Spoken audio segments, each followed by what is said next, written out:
Welcome to Fearless with Jason Whitlock. I'm Jason Whitlock, your host. Happy Wednesday. I don't even want to talk about anything where I'm wasting my time, but, you know, Jay Skapinac is in town. He's in studio with me. And Jay, at his hotel today, there's a police raid, a DEA, a drug bust, Gus Fring. There was a Breaking Bad situation at his hotel. Jay, I don't have a lot of time to waste. We got a lot of ground to cover today. It's going to be an amazing show. We're going to continue with the great NBA reset. And we're going to start by talking about the play-in games from last night. And this would be the last group of if I were commissioner, this would be the last play-in games ever. But what happened at your hotel today? Be quick, but don't hurry. Well, Jason, we're still sorting it out. Obviously, the news is still pouring in, I guess. The local news is still kind of sorting it out. But on my end of things, at least, I woke up to around 5 to 8 bullets being fired, exchanged back and forth this morning. And my wife yelled, "Get the cell phone! Like they're shooting! Something's going on out there." So there's video out there. We can get rich. Maybe George Floyd will get killed and we'll have the video. Anyway, go ahead. So I pulled the drapes, and right below, there's already 7 official vehicles, police, I don't know, DEA, because we could see on the vest, DEA, with, you know, assault rifles drawn, like filing into the hotel. So what is DEA? Diversity, Equity, and Assault? Is that Diversity Equity Association? You know, I think, Drug Enforcement Agency. I think yes. If my memory serves me right, Drug Enforcement Agency. But so when I left here about 2 hours, because that was 6 a.m., I left around 8:45 here to get to the studio. Still, there was probably 10 to 15 official vehicles out there. Still guys vested. The local news was still on the scene, cameras lit. So it was a pretty harrowing morning, to say. Welcome to Nashville, Jay. Have you had any hot chicken yet? No hot chicken yet, Jason. You haven't had hot chicken. We'll get you to Hattie B's at some point, or Prince's. So Jay's had that going on. Jay was up all night watching the play-in basketball games. So we'll talk a little play-in basketball, which would be the end under my great NBA reset. And I'm going to unpack the amazing, big, transformational idea today that would really revamp the NBA and really revamp all professional sports leagues. This is the icing on the cake, or the dessert, or the main meal that I've been promising you. It's coming in just a second to tell you how to fix the NBA and really fix all of professional sports. So we got that. Then there's other stuff I want to talk about. Angel Reese and Hailey Van Lith are going to be teammates on the Chicago Sky, and there are rumors circulating that Hailey Van Lith doesn't want to be teammates with Angel Reese again. They were teammates at LSU. Van Lith had major mental health problems that she's talked about, has her worst season playing with Angel Reese and LSU, goes to TCU, revitalized herself, and has a great season. Anyway, somehow the Chicago Sky drafts her, and she's reunited with Angel Reese. And I'll tell you what I know about Angel Reese's college career and why Hailey Van Lith perhaps doesn't want to be reunited a little bit later in the show. Rich Paul, LeBron James's right-hand man, the NBA super agent, was on a podcast, or on Pat McAfee Show, and basically politely trashed Chris Bosh and said Miami didn't have a big three. We'll respond to that. Charles Barkley has joined me in saying no to Stephen A. Smith as a presidential candidate. Travis Hunter, the Colorado football star, has told or has saying to everybody, if I don't play both ways, I don't know if I want to play or not in the NFL. What we make of that. This is unlikely that I'll get here and have time for this, but I would like to. If not, you'll be able to see this conversation on the Jason Whitlock Harmony channel. This what I'm about to mention here. Shamika Michelle and I are going to talk about Carmelo Anthony and Austin Metcalf, that case, and we're going to zero in on Dominique Alexander, the Al Sharpton-like character that is advising the Carmelo Anthony family as they figure out how to divvy up the $400,000, $500,000 they've received in donations. And you don't want to miss us talking about Dominique Alexander's unique history. And Shamika's had a firsthand experience with Dominique Alexander. So you don't want to miss this conversation. And so I could try to sneak at least some of it in on this show. We'll see. I doubt if I'll have time because we have a lot of sports stuff to talk about. If not, you can definitely go to, put that Harmony channel back up, graphic. You can go to youtube.com/@JasonWhitlockHarmony. Make sure you're subscribing and checking out that channel. A lot of unique content on there. A lot of my religious discussions. A lot of, I think tomorrow we'll release the first episode of BYOG, Bring Your Own Guitar. That's me and Jeffrey Steele, and the Duggar Band will be on that episode. And today we probably will release my conversation with Shamika about Dominique Alexander and the Carmelo Anthony Austin Metcalf murder tragedy. So all of that today. We're pounding you with content and great high-end content today. But before Skap and I start talking a little basketball, I want to remind you all about the help I'm receiving from Relief Factor and the help you perhaps are denying yourself because you don't want to fork over the $20 to find out if you can relieve that pain and inflammation that's bothering you and compromising your life. Relief Factor is a daily supplement that fights inflammation and the pain that it causes. The longer you take Relief Factor, the more effective it is. Try Relief Factor's 3-week quick start today for just $19.95. Visit ReliefFactor.com or call 1-800-4RELIEF. That's 1-800-4-RELIEF. Jay, Trae Young, the Atlanta Hawks scoring machine, baby Steph Curry, knockoff Steph Curry, I think is what we would call him, knockoff. And some people, he's good knockoff, bad knockoff. He's not Steph Curry, but he got tossed from last night's game against the Orlando Magic. And we're going to let's play that clip of Trae Young getting, and Atlanta got blown out last night by Orlando. But let's play the SOT 1. Trae Young gets ejected. And that's their 7th combined 3. Oh, Young goes between Carter's legs and scores it. Wendell Carter knows he's going to be in a highlight. And that's a tee. Yeah, Cole Anthony, what a performance.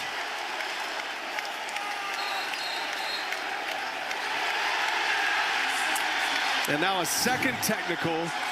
And Trae Young snatches the ball from Pat Frere. That's going to cost him some money there. He ball faked him, shot faked him, and Young's been ejected.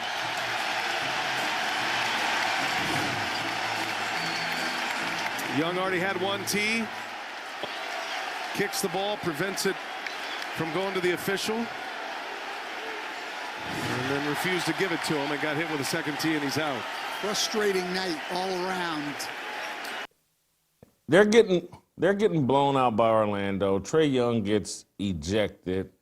Is he always been a little bit petulant, or is this? Yeah, it doesn't. So that doesn't showcase the clip. It kind of gets lost in the broadcast there, the broadcast feed. But I've seen some feeds from cell phones. So I've seen people in the stands that were recording it.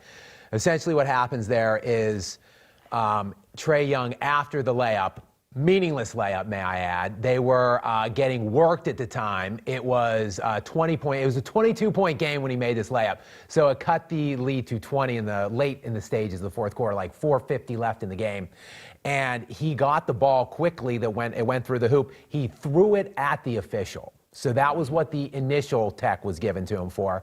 Then the official closest to that on the baseline rolls the ball down to the other official to shoot the technical fouls. Trae Young intercepted that pass from official to official and started playing keep away from the other official. Kicking the ball around, playing keep away. After the game, Jason, the game official that was officially discussing it, said that he was ejected for, quote, making a mockery of the game. So that is what Trae Young was officially thrown out for. And I can't say that he has a long history of this clownish behavior and antics, but that was straight scrubbish behavior last night in that stanza of the game, in that kind of a game. And Jason, real quick, before I turn it back to you, I just want to give a little context okay. on Trae Young. Just let me sprinkle some context in here real quick. Trae Young is fantastic. From a career standpoint, statistically, this guy is unbelievable. He is third. It's like 42% from the field or fair career. Fair. He's a volume shooter, but he is third all-time in NBA history in assists per game right now. Third all-time in per-game average of assists, behind only Magic Johnson and John Stockton. And if you look at the top 10 guys on that list, he has the second highest points per game of any of those 10 guys. In fact, none of the 10 guys on that list, other than Oscar Robertson, even average 20 points per game for their career. Oscar and Trae Young average 25 points per game each, both around 9.5 assists per game. Jason, what I'm telling you here is, this guy's running around for 7 years in the NBA with identical career statistics to Oscar freaking Robertson. Yet, look at this. Look at the antics last night. Look at the clownish behavior. Here's my takeaway more than anything is that's an indication of like, hey, what have we done to the game when Trae Young, who's rather inconsequential, can put up stats that put him on the same level as Oscar Robertson, Magic Johnson, and John Stockton, and no one regards him in that level? It's another indication of like, hey, this game has skidded off the roads in terms of style of play, in terms of lack of defensive intensity, in terms of lack of competition. This game, and let's say we argue the other side of it, like Trae Young is really, really good and people just don't understand. And if LeBron James and Steve Nash are saying, if they just explained the game better, we would all appreciate Trae Young. Maybe that's true. And it goes back to, and that's why this game is in need of a real overhaul so that people are actually watching the games. And if he could be appreciated at that level, people have to actually watch the games in more than highlights. I tend to go the other way. The game is broken. The style of play is broken. The game has less relevance. I don't believe Trae Young is on those guys' level. I'm hearing these numbers and the stat or the assist and all that. You can't convince me he's a playmaker on the level of Magic Johnson and John Stockton or even Isaiah Thomas. But we'll save that for another. What Trae Young to me is most notable for is he's another player who was traded for Luka Doncic. Just like Anthony Davis traded for Luka Doncic, Trae Young traded. This is a draft night trade years ago. The Atlanta, I think, or did they give up a first? Atlanta got a first-round pick. Yeah, it was the third overall and the fifth overall. Yeah. So basically, they swapped. Atlanta and Dallas swapped Trae Young and Luka Doncic. The pick, so they got a conditional first round as well, Atlanta did, which turned into Cam Reddish. Spending too much time on Trae Young.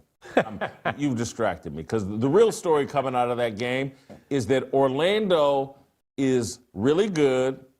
Greg Anthony's son came off the bench, Cole Anthony, who, I can't believe he's a bench player, and it speaks to the fact that he led him in scoring last night with 26 points. It speaks to the fact Orlando's really good. If Cole Anthony can come off the bench and be your 6th, 7th man or whatever, you got a good team. And now they're matched up against the Celtics in round 1 of the play. I was about to say round 2, but this play-in makes them the 7th seed, and they'll play the Boston Celtics. And they beat this Boston Celtics 2-1 in the regular season series. I think a lot of people see the Celtics as the favorite in the East, but they're going to get tested very strongly in round 1. Yeah, it's not. Cleveland's done what they've done. Cleveland's had a historical season, but still, Boston is the favorite to come out of the East, and many think still arguably the favorite to win the NBA championship. But as you alluded to, I mean, Orlando kind of had their number in the regular season, and Orlando is not your typical 7 seed because they lost their 2 best players for large chunks of the season this year. Pablo Banchero played in only 46 games this year of the 82. He would have been all NBA, Jason. This is like a 26 point per game, 7 rebound, 5 assist guy on average. All NBA, probably second team, definitely third team if he played the allotted 65 that he needed to get to that threshold. Then Franz Wagner, this young stud as well, he missed 22 games this year for the Magic. So we would have likely been talking about Orlando as a 4, maybe even as high as a 3 seed this year, I think, had they not had to deal with these injuries. So this is a dangerous 7 seed, a team that, like you said, kind of had Boston's number in the regular season. The Celtics, I think, they better flip that switch because they've not been playing up to their best basketball for large stretches of the season. They could mess around and lose a couple games here in the first round. All right. In the other play-in game last night, the Golden State Warriors, in a very competitive game, knocked off the YNs from Memphis, in the words of Marcus Morris. They knocked off Ja Morant and the YNs from Memphis, and now will face the Houston Rockets. And I think most people would think the Golden State Warriors will probably knock off Jimmy Butler with a magnificent game. He and Steph Curry, a dynamic duo. He and Steph. Is Jimmy Butler and Steph Curry, and again, neither one of these guys are in their prime, but it's clearly a better combination than what Klay Thompson could provide at this point. And you know, is Jimmy Butler probably considered a better player than Klay Thompson over the course of their careers? I think most people would say that. You know, this combination, Steph and Jimmy Butler, real problem maybe for the Houston Rockets. Certainly that's going to be the narrative going around now that Houston is essentially, while they are the 2 seed, that this is going to be Golden State series that they're going to be advancing. And they have been, Jason, pretty good since the trade deadline. On February 6th, they were just 25-26. So basically, they weren't even going to make the playoffs, is what I'm saying to you. Golden State, at the trade deadline, they were tied for the 10th spot. So they were looking more like a non-playoff team than a finals contender. Since the Jimmy Butler trade, though, 23-7 in games that Jimmy has dressed with for Golden State. So they're an upper echelon team with Butler in the lineup, and they showed why last night. He showed why. He reminded people why he earned that moniker Playoff Jimmy, because he was a stud last night. They got a big 20-point lead at one point in that game behind Butler's huge first half, and then it became a little chippy in the fourth quarter. Actually, Memphis took a brief lead, but Curry kind of with a haymaker, a flurry of threes, put them away. So I think the expectation now is moving forward. Young, completely unproven team in Houston in that first round while they have home court. Probably thinking Golden State is going to move on in that series. So in this complicated play-in format, Memphis still has a shot, right? They get to play once again? Yeah, so tonight, Jason, in a true clash of titans, and this is what we're talking about with getting rid of this garbage, right? A true clash of titans, 4 games, or 4 teams tonight playing 2 games. Not one team over 500 tonight. You've got Can't wait. compelling stuff, so get your popcorn ready for that. On the East, it's the Miami Heat, Chicago Bulls. And on the West side, it is going to be the Dallas Mavericks and Sacramento Kings. The loser of that, eliminated. The winner will play Memphis, and the winner of that game between Memphis and the winner of tonight's game will become the 8th seed and the sacrificial lamb on the altar of the Oklahoma City Thunder in the first round. Gotcha. All right. So, drum roll, because we're getting very close. I'm going to recap what we did yesterday, just so everybody's up to speed if you missed yesterday's show. Be quick recap. And then we're going to tell you my dramatic, unique, powerful, transformational idea for the NBA that should be incorporated into all of professional sports? Call your friends, call your family, anybody that loves professional sports. I got the fix for it all. Before I do that, I want to talk to you, though, about my new home and why home title lock is potentially something that you can use. If you're like me, you're a homeowner, maybe you own several properties, and you're not keeping track closely of what's going on with your title. And you need to be, because people are stealing people's titles and using it to take out loans.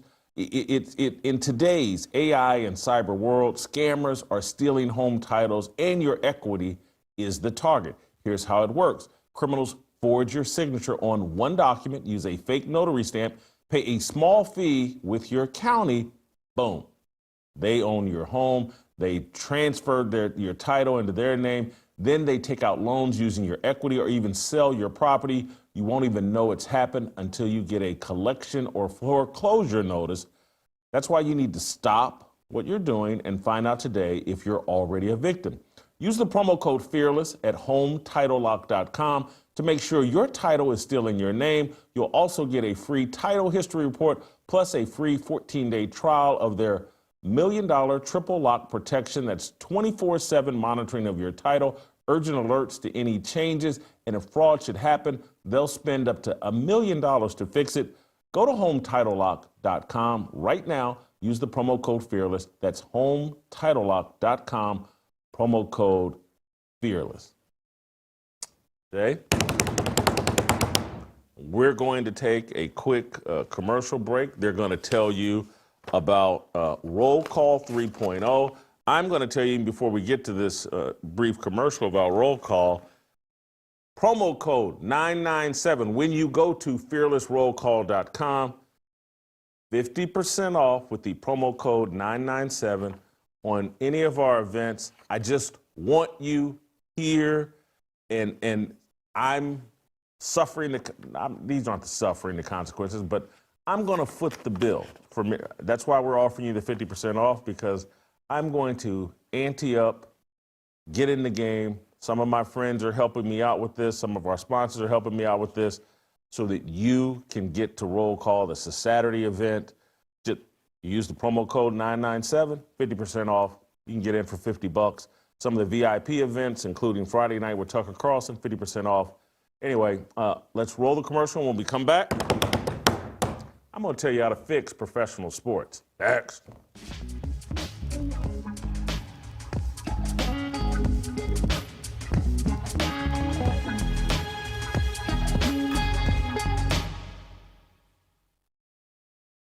Hey, it's Tucker Carlson. There's something bad going on with the American men. It's been obvious for a while. It's measurable in a million different ways, but it's also right in front of your face. For that reason, I'm joining Jason on Friday, May 2nd in Nashville for the Roll Call 3.0 conference, and I hope to see you there. Join us at Fearless Roll Call 3.0. Real men, real conversations, real purpose. Tickets at fearlessrollcall.com. I've struggled with my health and weight loss most of my life, feeling sore, low energy, and having a hard time staying mentally sharp. But Relief Factor, it's changed all of that. I feel better, I move better, I think better. It's been a real transformation. And here's the thing, it's only $20 to try. If Relief Factor works for me, and I'm no easy case, it can work for anyone. Don't wait, call 1-800-4RELIEF or visit relieffactor.com.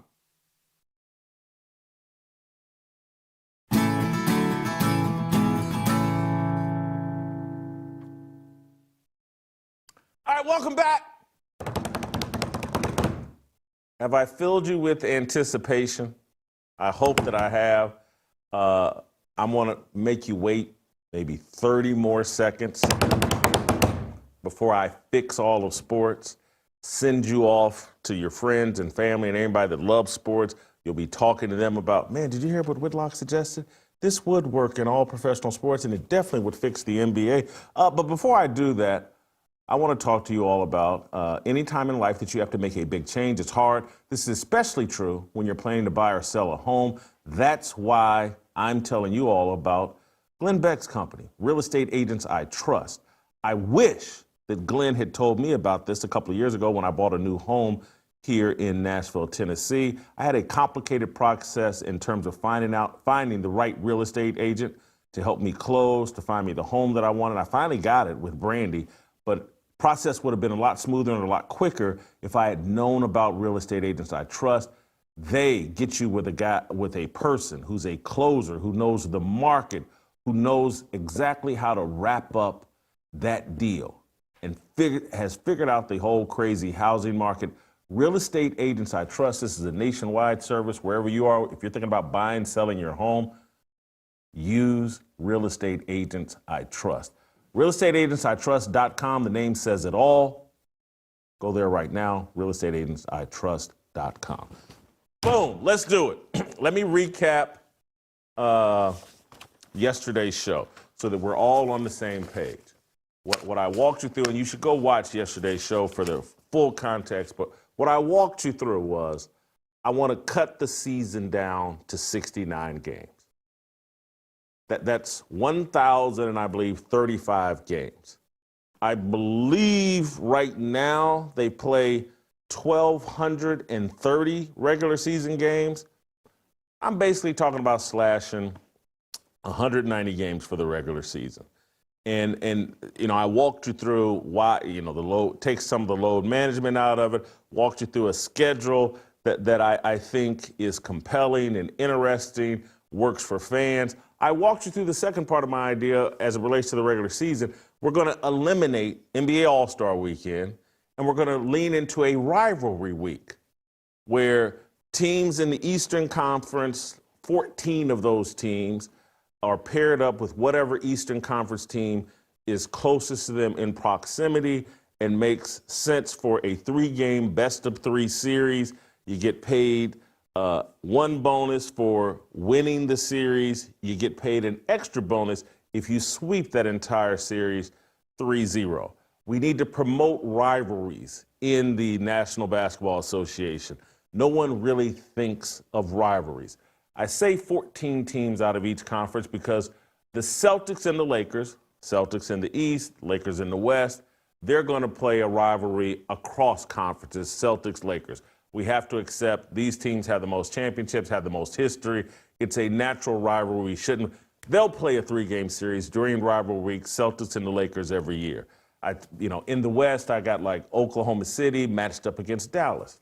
You can drive back and forth. Anyway, we're going to have a rivalry week, no NBA All-Star Weekend, and these games count towards the regular season record and the 69-game schedule. Boom. We're going to eliminate play-in games. Not sure if I said this yesterday, but meant to. Right now, there are 16 teams that qualify for the playoffs. In my scenario, 20 teams make the playoffs. 10 teams get eliminated during the regular season. So I'm expanding out the playoffs and including 20 teams in the playoffs. I'm doing that partially because we're going to tighten up the first round and the second round of the NBA playoffs. These 7-game series early on, way too monotonous, way too many games, eliminates the possibility, for the most part, of one of those dramatic upsets. That's always been a big part of sports. The upsets, the teams that, they don't have the best roster, but they got better chemistry, they got a better strategy, they got better coaching, they got a better home crowd. They just do something incredible. One of their players gets healthy and someone gets it. The upset has always been a part of sports. And we used to have 3-game series, and everybody remembers Dikembe Mutombo and the Denver Nuggets and him laying on the court.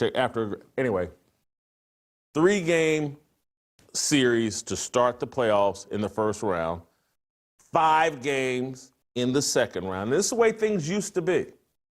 and then 7 games for the conference finals and 7 games for the NBA finals. Boom. We fixed the early rounds of the playoffs. More chance of an upset, more intense.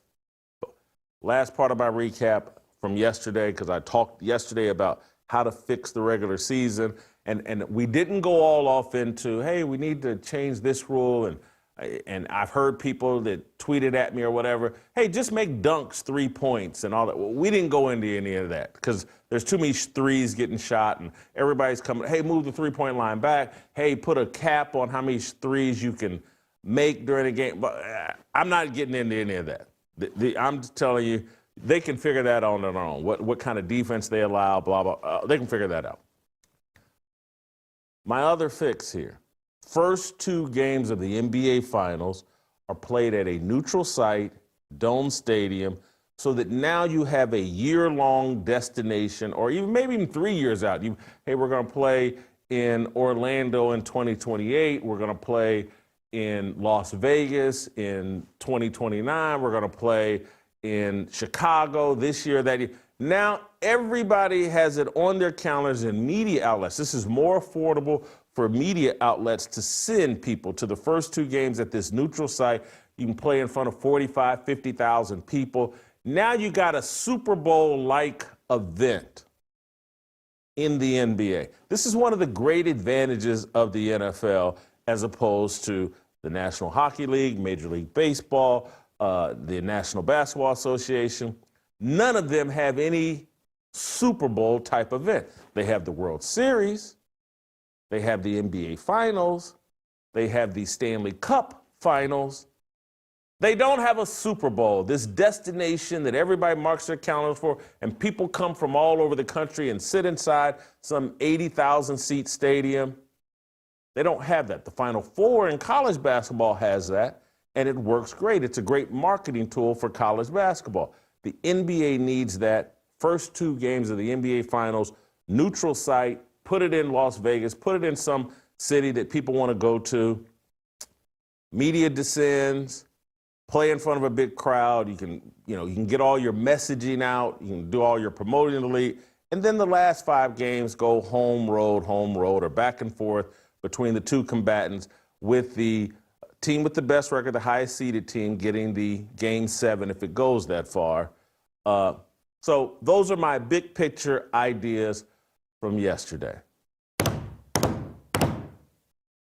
Now let's talk about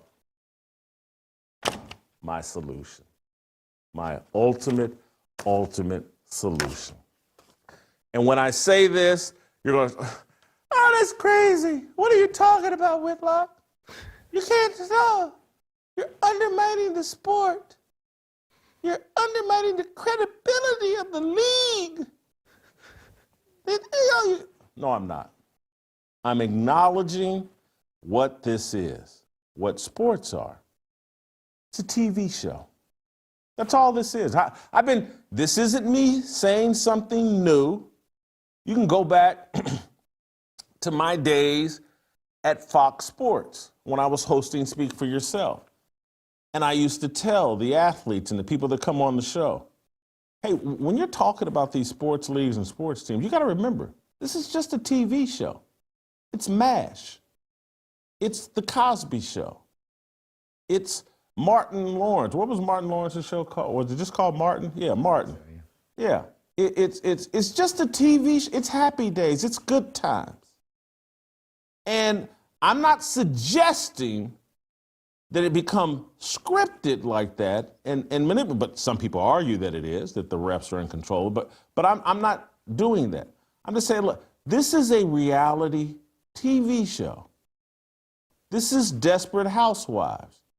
This is Real World. You remember Real World? You drop people into a little setting and you put people that'll trigger each other inside the same house, and then you let them get triggered and you film it all, and then you produce a show and have it come to a dramatic conclusion. Bachelor, Bachelorette. Bachelor, Bachelorette. And so I want you to think about, like in baseball, I believe like 50 years ago or something, they came, this week in baseball. NFL films started transitioning into basically Hard Knocks and all these documentary-style reality shows about sports teams and sports leagues. This is where I'm headed with all this as it relates to the offseason. And I want you to think about all the former players that have launched podcasts and they sit around in big groups talking about, well, I remember when I played against Michael Jordan and this or that happened. I remember when Tracy McGrady and I were teammates and this or that happened. I remember when Carmelo Anthony did this and this or that happened. Everybody's making content off of old NBA content and old events that happen in the NBA. And people are tuning in to watch and listen to these podcasts. For these guys to sit around and talk about relatively boring things or some exciting things that happened in the past. This is where it's going. And a lot of this podcasting stuff, who's making money off of this? The former players. Why shouldn't the league make money off of this? It's their product, it's their content that everyone's talking about. And so it's just, there's an amazing opportunity sitting in front of the NBA, the NFL, NHL, Major League Baseball. They got to get into the off-season content creation business. They got to lean into their inner Deion Sanders. Look at Deion Sanders and what he's doing at Colorado. Everything's on tape. Here's the meeting. Here I am at my first meeting with the players. I'm bringing Louis luggage. How many people watched that content? How many people talked about that content? Deion, meeting with the Colorado Buffaloes, first meeting, and he's telling, I'm coming, we coming. And you need to get up the hell out of here because I'm bringing Louis and blah, blah. And I didn't like what Deion's message was, but did we talk about it on this show and gain viewers and followers because of it? Is Deion, got to give him credit. He's ahead of the curve. My solution, I done gave you all the context and the setup. We need reality shows during the offseason about all 30 NBA teams. And that reality show needs to be based off of they're discussing what transpired during the season, and they're discussing, hey, we went on that 3-game losing streak because Dylan Brooks. And where's Dylan Brooks? Is he on Houston? Is he? Yeah, he's. And this is crazy. I don't even know who's Houston's best player because it's a young. I would say Alfred Sengun would be who I would say, but I can't even pronounce his name. Have no idea. Jalen Green, I do know who that is. So they went on a 3-game losing streak because Dylan Brooks took a bunch of money from him in a card game on a flight back, and there was this big argument and dispute about it, and they nearly came to blows. And then it just threw off our chemistry, and that's why we lost 3 games straight. That's compelling content. That's content that every show, from First Take to this show to Colin Cowherd's show. Oh, did you see the reality episode recapping the season of the Houston Rockets, and you heard about what happened with Dylan Brooks and Jalen Green? That's content. Houston Rockets fans will eat it up. Other NBA fans will eat it up. And I got this deal in 3 tiers. There's the 10 teams at the bottom that don't make the playoffs, the 10 middle teams, and then the top 10 teams. And each of them have a postseason reality show and the 10 teams at the bottom, they do I believe the number, is it a 5-team?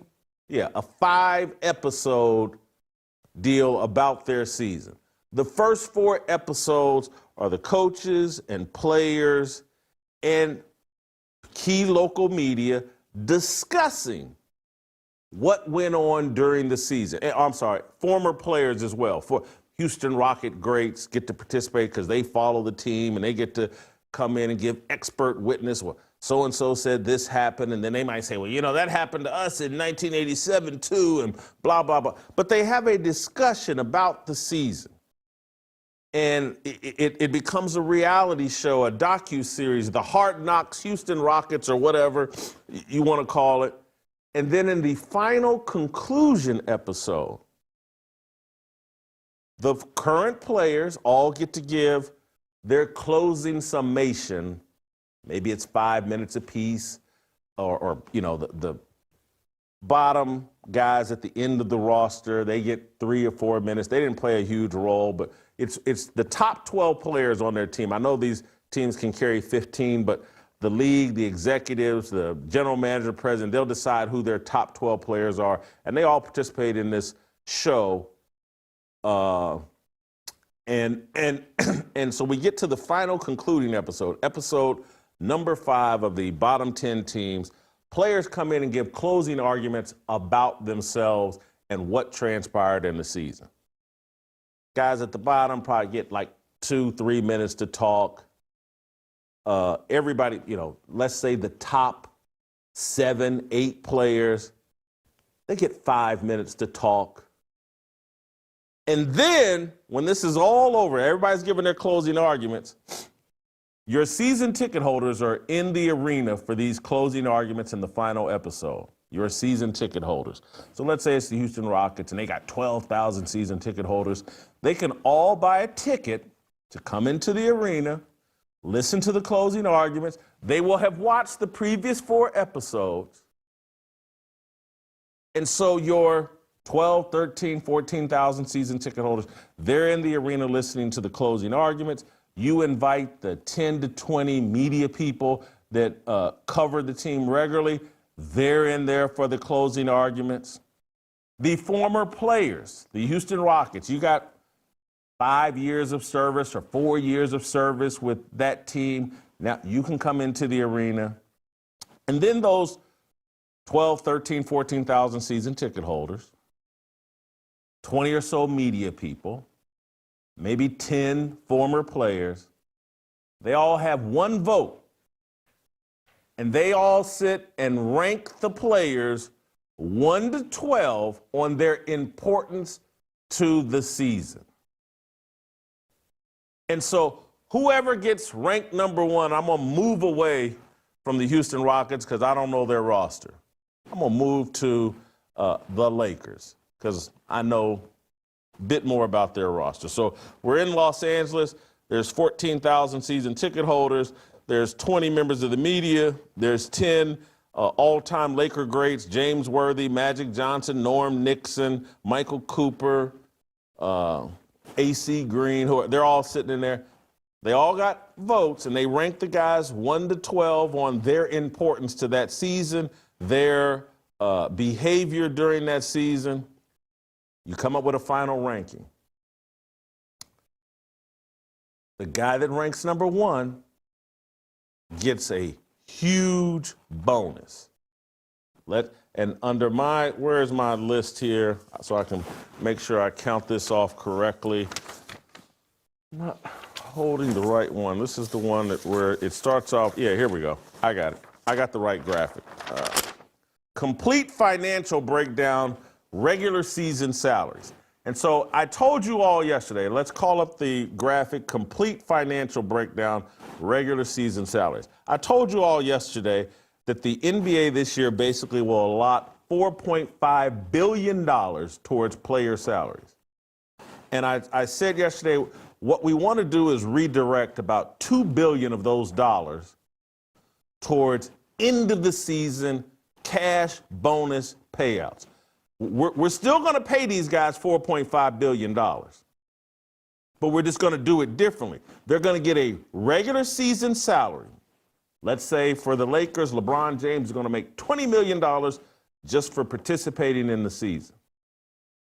He gets to the end of the season, and they get to this season-ending vote about, hey, how did the season go? And if LeBron James is ranked number 1 after you take this vote, and these media people and former players, their vote doesn't count any more than any individual season ticket holder. So you basically got, let's say, 13, 14,000 people voting. You do the calculations, and LeBron ranks number 1 overall. He now gets a $20 million bonus. So he's probably getting paid $25 million for just participating in the 69-game regular season schedule, and then you tack on another $20 million under this bonus. And these numbers can be played with. I'm just giving you an example of how we spend this $4.5 billion that's directed at player salaries. The guy that's ranked number 2 on the team, let's say it's Luka Doncic, he's going to get $13 million for ranking number 2. Why am I doing this? The first thing I'm trying to break up super teams. Does Luka Doncic really want to be on a team, or does LeBron James really want to be on a team with a guy that he may finish number 2 to and end up $7 million less in bonus money at the end of the season? Does he really want to risk that? We don't want people ganging up and creating these super teams in the player. This will help and incentivize them from not doing that, from doing that. The guy that's ranked number 3, he's going to get $8 million. The guy at number 4, $7 million. And this is what the top 10 teams, if you finish the regular season, now you're really competing to make sure you're in that top 10, because the top 10 teams have a different postseason bonus structure than the middle 10 teams. So of these top 10 teams, I believe we're going to allot like $710 million to be cut up among them. That's $71.5 million per team in bonus money. And again, the top 12 players, depending on your rank, the number 12 player is going to get a $500,000 bonus. The number 11 player is going to get $1 million. 10, 1.5. 8, $3 million. All of that. Middle teams, the middle 10 teams in the league, they got $57.5 million to chop up. Number 1 player, postseason rankings based on fan, media, and former player voting. Top player gets $16 million. Second player gets $10 million, and so on and so forth. Bottom 10 teams, teams that don't make the playoffs, top player only gets $13 million. Second gets $8 million, $6 million. Now, when your team and this postseason money is dependent upon how you perform in the regular season and how many games you win, you think guys are going to want to load manage? Man, I'm too drunk and hungover. I'm too high. Let me take tonight off. Let me load manage and say, my inflammation's kicking up in my left pinky toe. Let me take tonight off. Not going to happen. There'll be too much fear that at the end of the season in this dramatic reality show that someone on the team will rat them out. Some trainer, some former player, some current player, some assistant coach or head coach may rat them out about what they did during the season that undermined the team, and people will be sitting. That's going to have direct impact on what kind of bonus I get and where I'm going to be ranked at the end of the season on my team. And if we're not winning enough, and I'm looking at guys on my team that are not performing at a high level or not giving their all, man, you costing me money at the end of this season. We're going to finish outside the top 10 teams. We're going to finish outside the top 20 teams.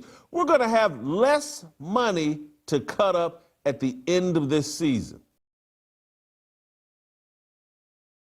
Do you see how this strategy is going to improve competition? It's going to empower fans and more connect them to the team, the game, and the league. There is a huge disconnect going on in all of professional sports. It's most acute in the NBA because there's a closeness in the NBA between players and fans that isn't there. In football, you got uniforms, you got helmets on, there's distance between on field and in the stands. In hockey, there's a big glass shield, players wear helmets. There's a disconnect. In baseball, the diamond's so big, you damn near need binoculars to see anybody, no matter where you're sitting in a baseball stadium.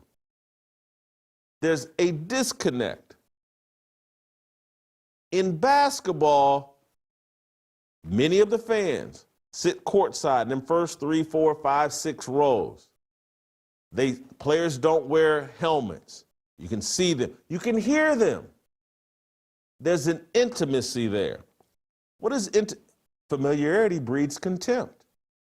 There's a contempt between players and fans that's acute in the NBA. These guys make so much money. They have such an attitude. They think they're above the fans. The fans can feel it. They come to the games, but they just don't like the players the way that they used to. And they're just not as passionate about the game and the players the way they used to.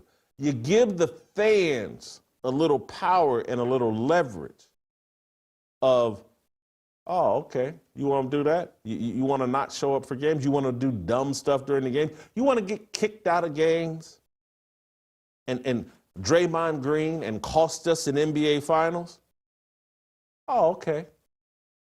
We get to this end of this season, and I get to vote. So Draymond Green in that series Golden State lost to the Cleveland Cavaliers.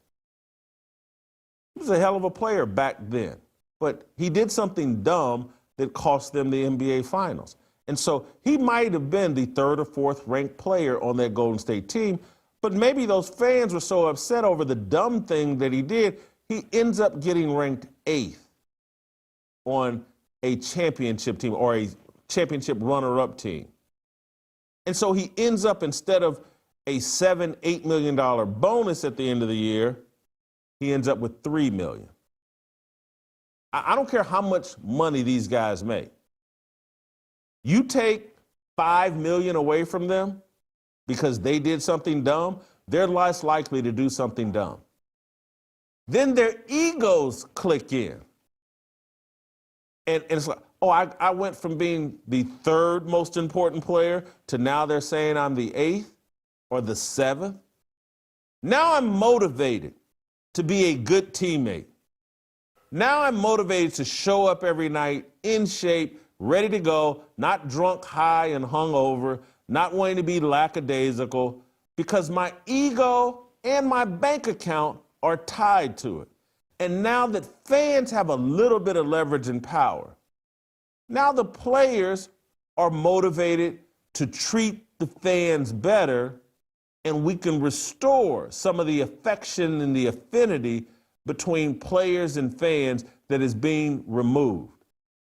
I understand that this idea is dramatic and huge. And like, well, how can they do this? They can't do that. They got a collective bargaining agreement and blah. The Players Association would never go for this and never go for that. When I continue to unpack this, and I tell you, we're going to create maybe 200 pieces of additional content that the NBA will have to sell to Netflix, to Amazon, to Apple, to ESPN, to Fox Sports, to, I don't know, Twitter and Elon Musk. And there will be television contracts at TNT, television contracts attached to all of this. We're going to generate more money than what they're generating now. And so there'll be more money to pass out to the players. And so instead of, hey, we're going to dedicate $4.5 billion to NBA players, that we might be dedicating $6 billion or $7 billion because we've created that much additional revenue by getting in the content creation business during the off season. All of these streaming platforms, all of these television networks, they're in desperate desire of more content from these sports leagues. Desperate desire. It's the only thing that really works on these platforms. The movies that they create and the TV shows that they create are so weak, woke, and terrible that most of them don't do a good job. Sports, live sports, still works. That's why Netflix and Amazon are getting in that business. And I'm telling you, reality content from these leagues, that will work too. And they will drive news and conversation about the NBA all during the offseason. What's the other benefits here? And there's a bunch of them. But NBA players, because the rules have allowed this one and done deal where players don't come into the NBA with the kind of brands that Kareem Abdul-Jabbar came into it after 4 years at UCLA, that Michael Jordan brought to the league after 3 years at North Carolina, that Magic brought to the NBA after 2 years at Michigan State, Larry Bird, a career at Indiana State, Steph Curry, a career at Davidson. Because everybody's G League or one and done, and they're undercooked, underdeveloped brands. They don't bring their college audience with them to the NBA.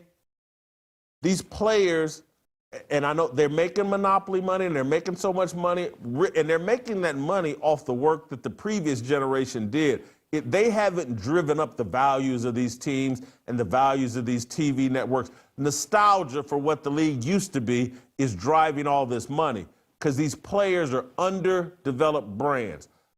You want to know why Caitlin Clark is the most influential American athlete at the moment?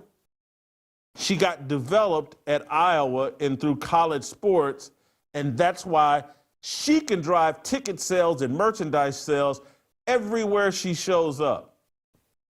Men in college basketball have abandoned that model. You want to know why the NFL, everybody says, it's just gambling. That's why the NFL, and gambling plays a part in it. But the NFL gets players that enter their draft and enter their league that have brands that were developed in college. These guys bring their college football fans to the NFL. We know who they are because they were developed in college. We don't know who these guys in the college basketball are. They're not properly developed. We'll know who Cooper Flagg is, but not really. There haven't been enough stories, enough narrative built around them, enough experience. And so I'm not even trying to fix the college basketball one and done deal. I don't know if you can do it. Maybe they'll come up with a strategy to do that to keep these guys in college. I'm giving you an alternative. Develop these brands of players with your off-season content. Make them bigger brands during the off-season with these reality shows about these teams. And so I've jumped around with it a little bit, but like the bottom 10 teams that don't make the playoffs, they do 5-episode reality TV shows. That's 50 pieces of additional content. The next 10 teams, the middle 10 teams, they do 6 episodes of a reality TV show. That's 60 more pieces of content. The top 10 teams, they do 8 episodes of reality TV. That's 80 additional pieces of content for the offseason. We're talking about 190 pieces of content just for the 30 teams. When we move to the NBA Finals and the 2 teams there, each team does a 3-episode recap reality TV show based off their NBA Finals experience. 2 teams, 3 episodes each, where they basically have their hard knocks look back at the 7-game series in the NBA Finals. That's 6 more pieces of content. Now we're at 196 episodes of content and gossip and conversation and recapping of the season that, again, these are high-level versions, every season, every year episodes that are like The Last Dance. Didn't we all love Last Dance? Didn't we all watch it? Don't a lot of people watch Hard Knocks? Doesn't that drive a lot of conversation? Again, reporters that cover the team get additional insight. Fans get additional insight. You hear about what really happened on the team. People are enraptured, captured by this type of content. These shows would be major drivers. And again, as it relates to the two teams in the finals, they do 3 episodes, and then fans get to come in. Let me find that sheet. Yeah. Off-season reality TV show, NBA Finals reality show, player rankings and bonuses. Call that up. So, at the end of the NBA Finals, and we get these 2 additional shows, 6 new pieces of content, just like during the regular season, the fans vote. Let's say it's the Lakers and the Celtics, just to keep it simple. The Lakers win the NBA Finals. They got $23.5 million to cut up in bonuses for their players. It's decided by fan vote, informed media that cover the team vote, former players come in. They listen to the first 2 episodes where everybody's talking about what went on during the NBA Finals, who did this and who did that, what was the key turning point, what blah, blah, blah, blah, blah. You get to the 3rd episode, and now players all give their final arguments for why they should be ranked high, or they're, again, top 8, maybe you give them 5 minutes for a final argument. Bottom 4, they get 2-3 minutes to make their final argument. Fans, media, former players vote. Guy ranked number 1, let's call it LeBron James, $7 million. Guy ranked number 2, $5 million. Guy ranked number 3, $3.5 million. So if LeBron James finishes number 1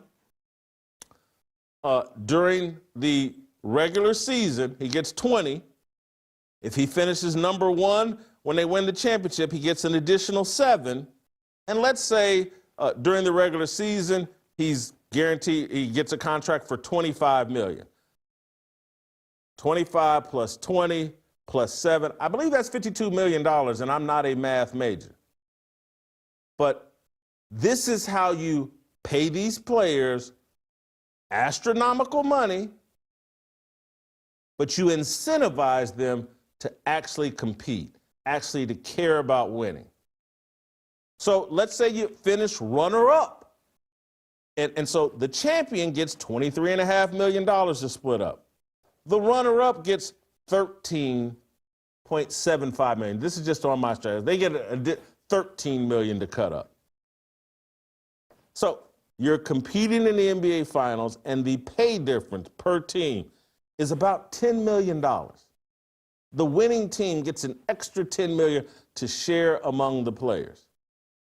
That's some not that we have a competition problem during the NBA Finals, but when there's $10 million on the line, and the best player on one team, LeBron James or Luka Doncic, gets $7 million, and the best guy on the other team, Jason Tatum or Jaylen Brown, only gets $4 million.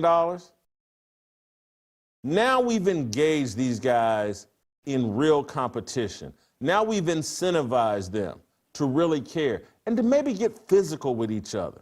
We've elevated the stakes. We've improved the intensity. We got to use the money, which is all these guys seem to care about, to incentivize them to perform and compete at the highest level.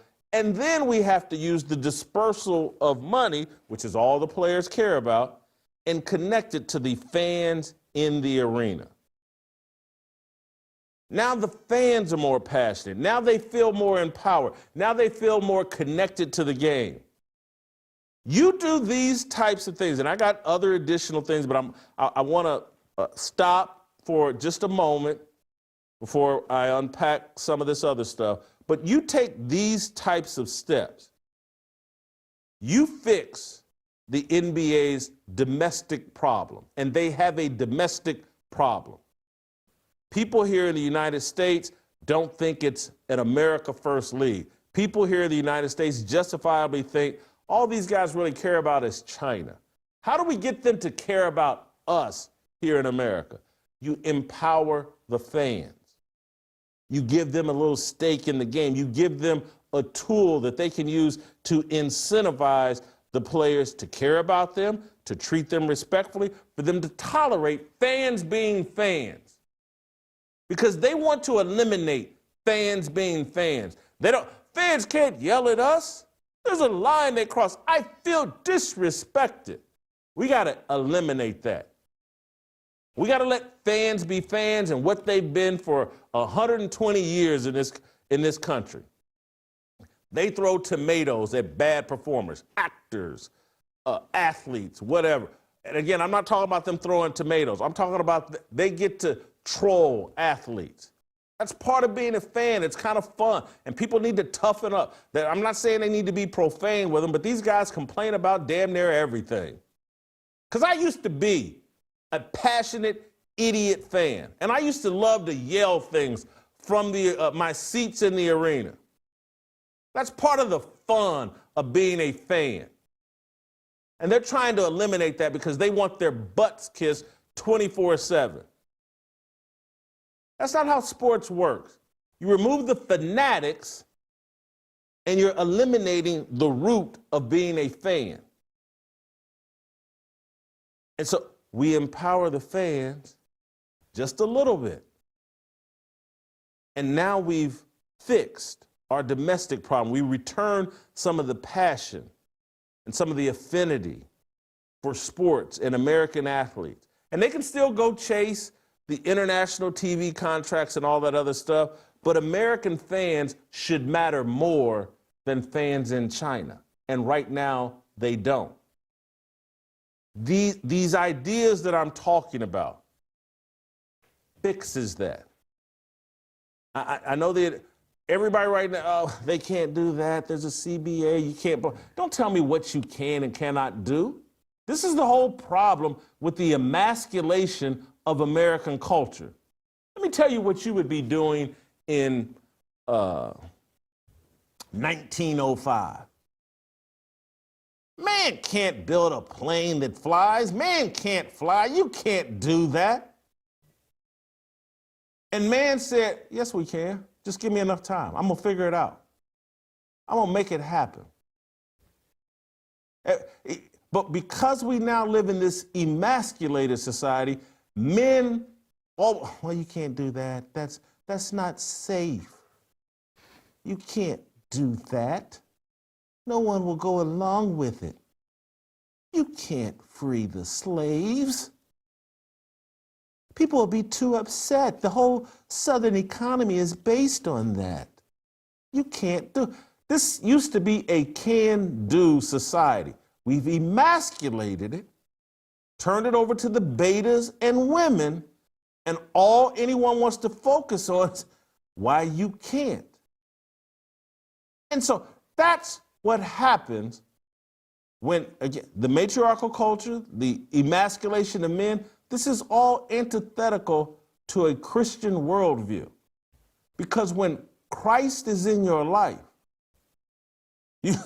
I can do anything. Me and God? Are you kidding me?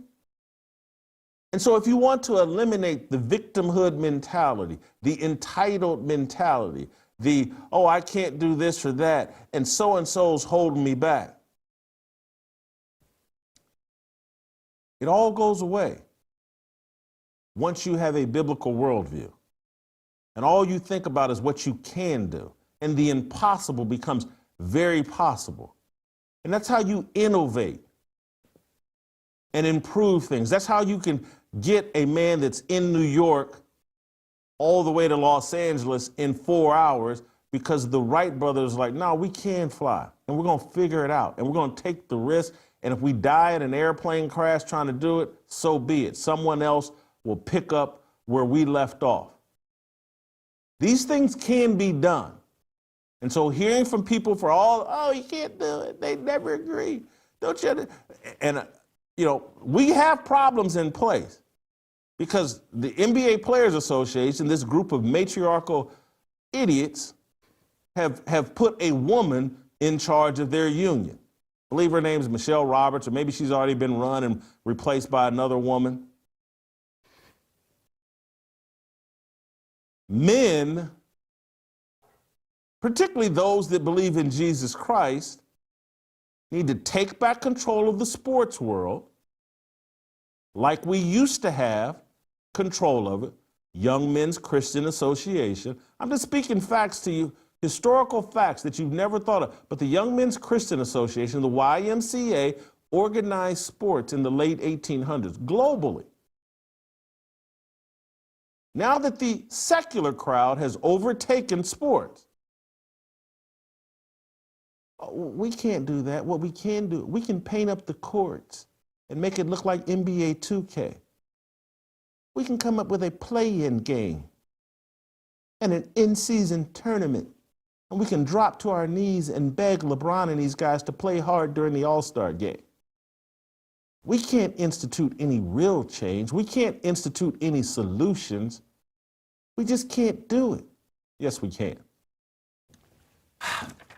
So that's I got more to this other part of the discussion, but I want to take care of a tiny piece of business. Then I want Skap to react to some of the things I've said. So let me tell you guys about a great movie to watch during this Easter holiday season. Angel Studios has done it again. Angel Studios is the studio that brought you the movie Sound of Freedom. Angel Studios produces movies that don't violate your biblical worldview. They actually enhance it. They've come up with another one, The King of Kings. It's a story about a father telling his son the greatest story ever told.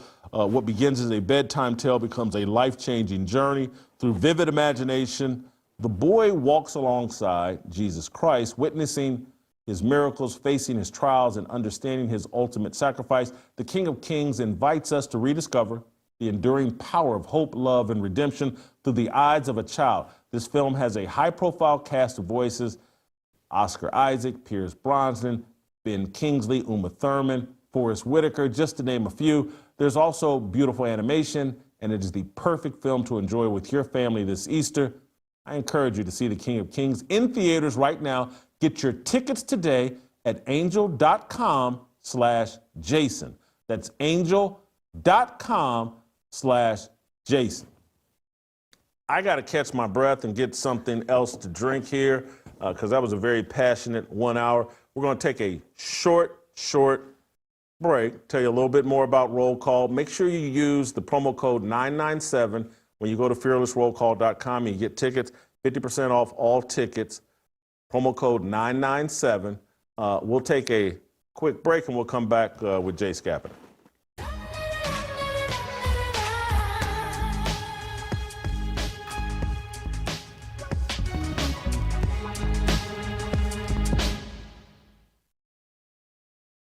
Men, it's time to rise. Our country, our faith, our future, all under attack. I'm bringing the boldest voices to Nashville.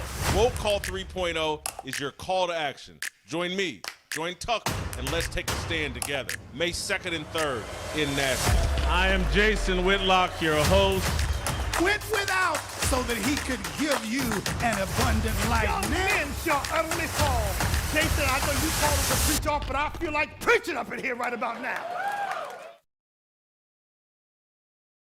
These words are our religion, no regrets in our decisions. We all want to go to heaven with freedom. It's my obligation, no hate, discrimination, raising up your hands for freedom. Welcome back. Skap, while I hawk down something to drink here, go ahead and give your initial reaction to my salary distribution idea through original reality television content on NBA teams. Well, Jason, it's obviously a shocking idea right off the bat. I mean, it's definitely something that is unusual, I think, unprecedented, and has not been suggested by anyone else, really.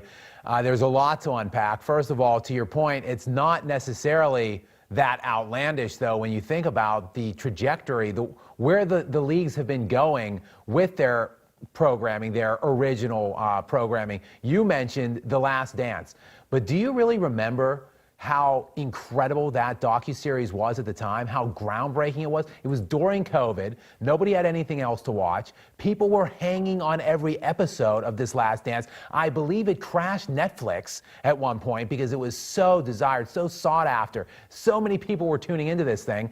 Also, Netflix has started doing something with the NFL. I'm not sure if you're aware of this, but they did that quarterback series. It was like 4 or 5 episodes on select couple quarterbacks that they followed them around in the off season, during the season. They did one the following year with wide receivers and one tight end. I think they had Kittle in there. But we are kind of moving in that trajectory. Leagues are starting to expand. They're starting to try to incorporate more of this social media push. So I honestly like where you're going with it. You sent me something yesterday. Here's a clown, Gilbert Arenas, that during his playing career, he and a teammate got in some sort of locker room dispute where guns were drawn and brought into the locker room. Netflix is doing a documentary on shooting guards. Great name. They're doing, again, they're already in this mindset and mold. Exactly. So you're just capitalizing on the moment of the actual season, like what the timeliness of the events that are occurring right before us, because typically, like you said, this is 10, 20 years later that we're looking at these kinds of things. We're just trying to kind of modernize it and really strike while the iron's hot of the things that are occurring right now in live real time. Ultimately, when you talk about pushbacks, because you mentioned a couple people that might be opposed, a couple no people out there.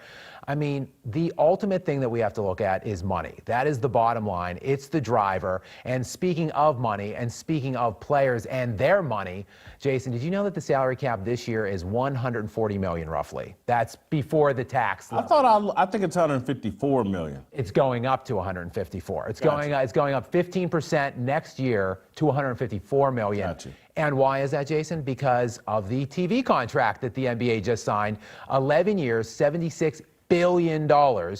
And under the current CBA, you mentioned the collective bargaining, players have essentially a 50% split on that. So all revenues essentially are an even distribution right now between players and ownership.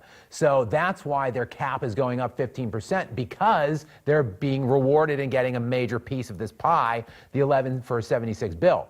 So what if you could make more than 76 billion? What if we can generate more revenue? Well, it stands to believe then that the players are going to be getting even more money, right? It stands to reason that the players are going to get more cash. So I don't really think that the players would ultimately give much pushback. The only thing that I could see coming up is this is incentivizing players to play, right? It's a pay to play kind of thing. And we see it in the NFL all the time. 69 games, though. Jason, I'm with you. I'm saying we see this in other leagues where there is incentivizing. How much of the NFL is based primarily on a base contract, and then there's other incentives layered on. Multiple times we see this in the NFL. I think Saquon Barkley most famously had some incentives laced in his contract this year. My point is this, Jason. How have we gotten to a point in the NBA where the players have the most power? The owners are essentially splitting their money with the players, and the league offices in Silver, it looks like this guy, he's like a diabolical mad scientist, Adam Silver, it looks like, that he's just been systematically destroying the NBA with one stupid move after the next. So like you said, they're essentially begging players to play hard in the regular season. Players are the only ones coming out looking good in all of this. They get generational wealth, and they can just decide when they want to play, how hard they want to play. How can we take that dynamic? How can we shift that paradigm back and make them want to play harder? You're still getting the generational wealth in the 69-game regular season that you noted. You're getting 25, 20 million. If you want to up it, if you want to pad your pocket even more, well, then you have to give us something. You have to help repair the product. You have to start putting a good product forward, and we're engaging fans. Ultimately, Jason, I don't see much drawback to this format. Look, they're going to get paid at a high level regardless. And they're going to get paid at a high level regardless, and we're just moving some of it to postseason. And so I don't see a lot for these guys to complain about, because I'm telling you, and I haven't even unpacked all the different original content ideas that can be done off this. I didn't even mention, like, we're going to have a postseason reality show about the MVP awards, the Defensive Player of the Year awards, the Coach of the Year, and Rookie of the Year, and the All-NBA teams. And there will be bonuses, but your vote, and we're going to incorporate all the NBA fans. This, like, for MVP, All-NBA, Defensive Player of the Year, Coach of the Year, 100 fans from each team. That's 30 times 100. That's 3,000. You're going to take 10 media members from each team. That's 30 times 10, 300. And then you're going to take 10 former players from each team. That's another 300. They're all, those 3,600 people are going to vote on. We'll let the media decide who the top 5 candidates are for MVP. Then you build a 2 or 3 episode show about debating who, you bring in other players around the league, and there's a debate about who should the MVP should be among these 5 candidates. And then you, fans, media, key former players, they vote. You finish at the top of that vote, here's $5 million for being the MVP. Here's $4 million for finishing number 2. Here's $3 million, $2 million, then $1 million for the guy that finishes 5th.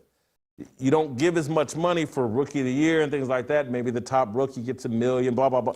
But this is additional content and allowing fans into the process and the vote that I'm telling you, this is incredible content. It connects players and fans, I believe, in a healthy way. I think the players initially will object because right now they've all been programmed to hate the fans and think the fans are stupid. We got to eliminate some of that. But I think it could be explained to the players like, gentlemen, we're about to take our revenue through the roof. We're about, instead of you guys, let's take, what does Jonathan Isaac make? I meant to look this up. This guy's like the 7th, 8th man on the Orlando Magic, and he averaged about 6, 7 points a game. And I bet you he's making around $10 million a year. Probably. I mean, the contracts are astronomical now. If not more, but let's see here. 5 years, $84 million. 5 years, that's 1, that's 34, that's, holy, is that $16 million? That sounds about right. I am not a math major, but that does sound about right, yeah. Holy, and so, I mean, these numbers I'm throwing out are just round numbers, and so. Now, but Jason, let me just run this by you, because I love what you're doing here. Yeah. But again, just back to the players, the pushback, which we're going to have to check the players. The players under this scenario, there might be a work stoppage for a couple months. There might be a lockout for a couple months. That's something that the NBA is going to have to be okay with. They're going to have to just stay the course and implement these changes, because we're taking guaranteed money. While we might be giving more money ultimately, much more money potentially, we're taking the guarantees. And a lot of these lazy, entitled, pampered players today just want their guaranteed money. But I think... Well, hold for 1 second, though. Under this scenario, though, and again, looking at someone like Jonathan Isaac, who's basically making $15 million a year, or 16, a LeBron James may have $30 million, $35 million up front, right, in guaranteed money at the top of the season. Guaranteed. And then, depending on how the season goes, he's going to make just... I think you said 53-ish, right? For the whole season, because of the $20 million bonus, potentially the $7 million bonus. Yeah. Right. But now I'm just getting my mind recalculated on what these guys actually make. LeBron's making in the 50s, though. Yeah, already. And so he's going, let's say he's get $35 million at the top of the season. And then, even if he's on a bottom 10 team, and he'll either get 13 or 18 million more dollars if he's on a bottom 10 team and finishes 1 or 2 in the voting. So he's got 35 up front. Here's 13 million. That's 48 million. If he's and these numbers on the back end, they probably need to be elevated. Maybe the MVP of the top team gets 30, 35 million for that, and the bottom 10 guy, top player, may get 20 million. And so those are just speculative numbers, just trying to finish somewhere around the 4.5 billion that was passed out. But these numbers can all be adjusted, and so he may make 35, 40 million at the start of the season, and then have an additional bonus structure as long as he finishes 1 or 2 on either a top 10 team, middle 10 team, or a top 10 team. He may have an additional 30, 40 million that he's getting. So the guaranteed money is still there, right, as long as he shows up. And even if, let's say he gets injured halfway through the season and he finishes 5th on his team and they make the playoffs, you know, that still may be a $10, $15 million bonus. I think they could wrap their brains around, hey, we're doing original content, we're going to produce more money, there's enough guaranteed money in here, and that as long as I perform at just a decent level, it's just how much more additional money am I going to get? No one's going to be starving. Now, agents will be in their ear, perhaps, and saying that all they are interested in is guaranteed money, and, you know, it's because they may be sitting there saying, LeBron, you get hurt and have a season-ending injury, and you know, you'll finish number 12 in the rankings and only get, and instead we're giving up, like, you could get injured, miss the entire season, and collect your whole 50 million. Right. But to my point, and in defending your point and pushing back against these critics, which you've mentioned, is, look, the players are already getting the generational wealth up front, that whatever it is, even if it is lesser of the guaranteed, they still are getting whatever, the 20, the 30, the 40 million up front for that regular season portion. But we've gotten to this absurd point where the league is getting a watered down, garbagey product. The TV partners are getting, what, 1.7, 1.8 million people tuning in? Like, they can't be happy. The fans aren't happy with this depreciated product that they're getting. The players in this current scenario are the only ones winning out. They are getting all fully guaranteed generational wealth right up front to just play whenever they want, to give whatever kind of effort they want. In this, you're going to have to check it. In this scenario, you're going to have to push back as a league and maybe, again, force just maybe part of a year of work stoppage to reset the expectation of the players, get them on board, and really reinvigorate their competition, right? Like, and what you're calling for here is believe in yourself. Like, to have some competitive belief in yourself as a player. I can make more, actually. Less, I'm not going to make less. I am the best. I'm going to be the best. I'm going to prove it out throughout the season, and I'm going to take that extra money. I'm going to take all those bonuses. I'm going to show the world what I can do. Like, that's the attitude we need the whole league to have, and the way that we need these players to carry themselves moving forward. I think that this would help in a great step in the right direction. Look, the other thing, and I'm trying to engage their ego and trying to engage, like, again, what is possible. Because what I've always argued, and the players don't understand it, because, and when I was younger, I wouldn't have understood it either. And these guys are young, and then they're all controlled by their agents. But what they don't, basketball, even with Michael Jordan, and people won't understand, because this isn't a shot at Michael Jordan. It's a shot at the sport of basketball. It's always underachieved. Even with Michael Jordan.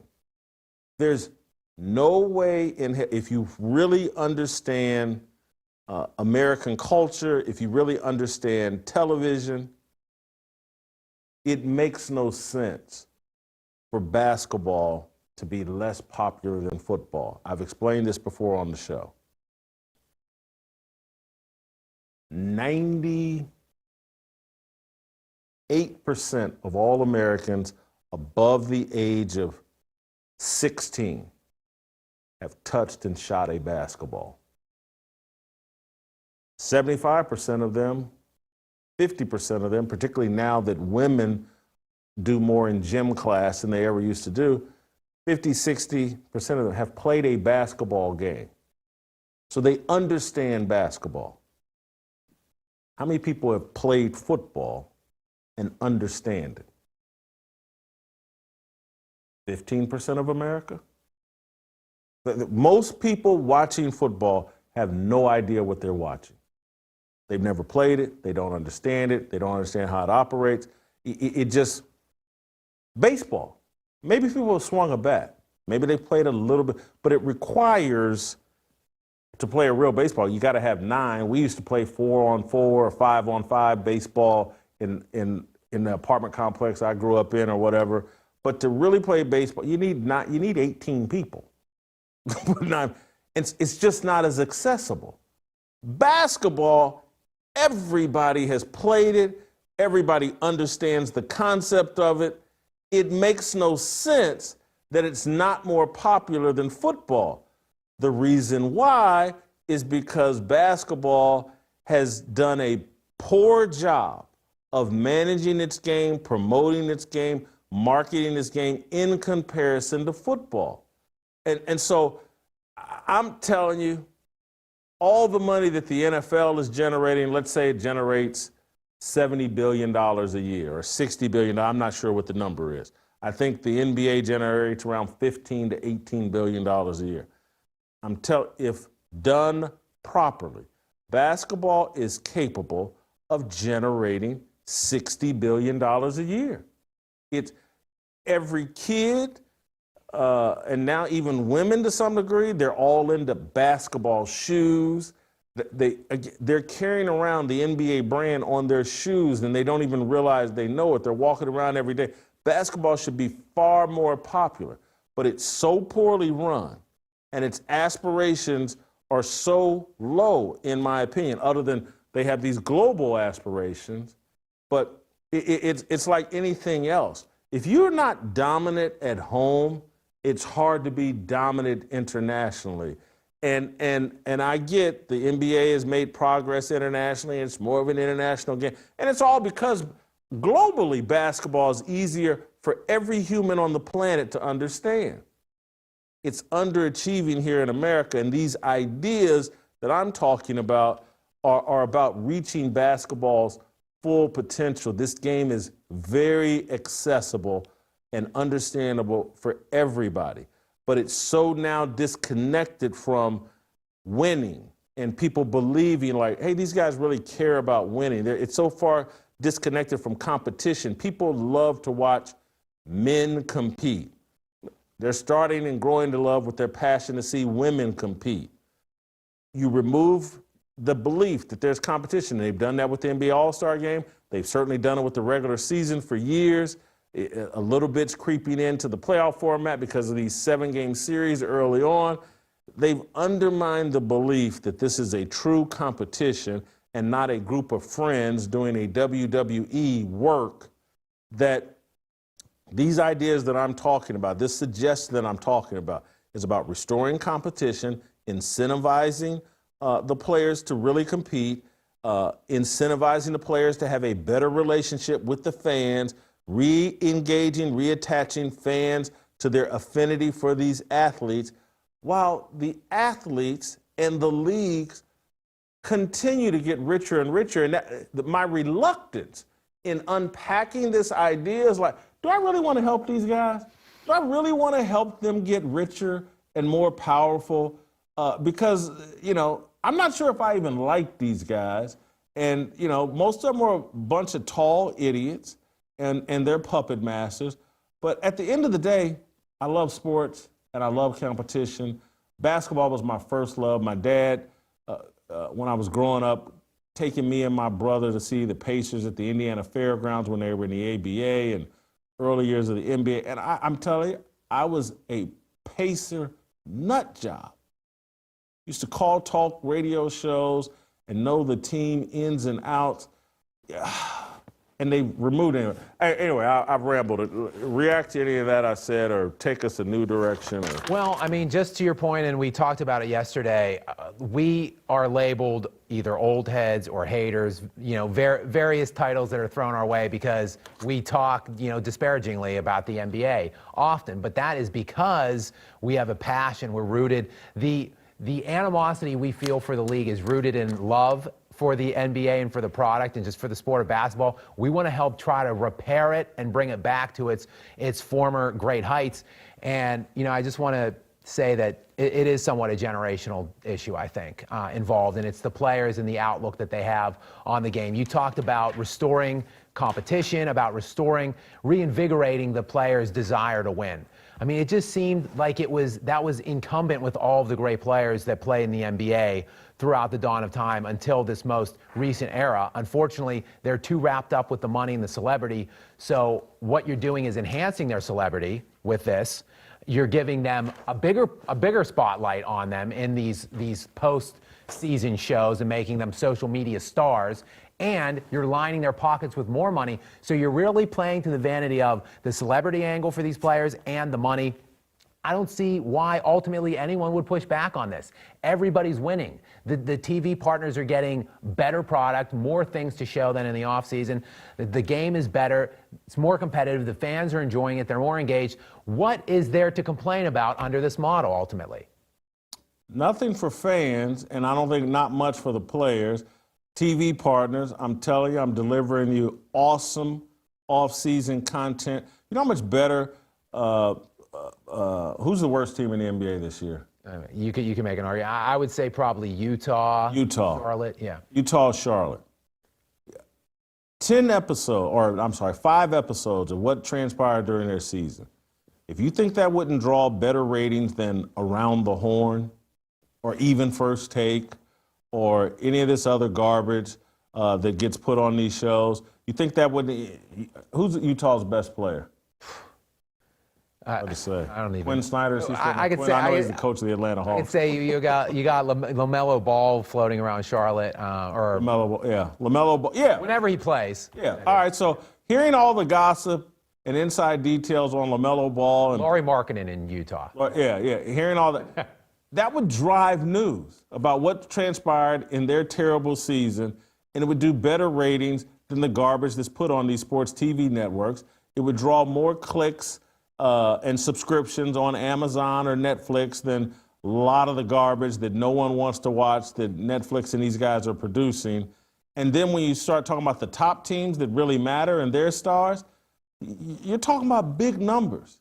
Big numbers. Jason, real quick, let me just interject real quick. Can you imagine this season cameras in the Dallas Mavericks organization while the week leading into the trade of Luka Doncic, you have cameras on Nico Harrison's office with the ownership talking about, like, strategizing, we got to trade this guy. This guy's fat, he doesn't play defense. Like, could you imagine? And then you could have Doncic involved in those conversations too, talking about how he felt.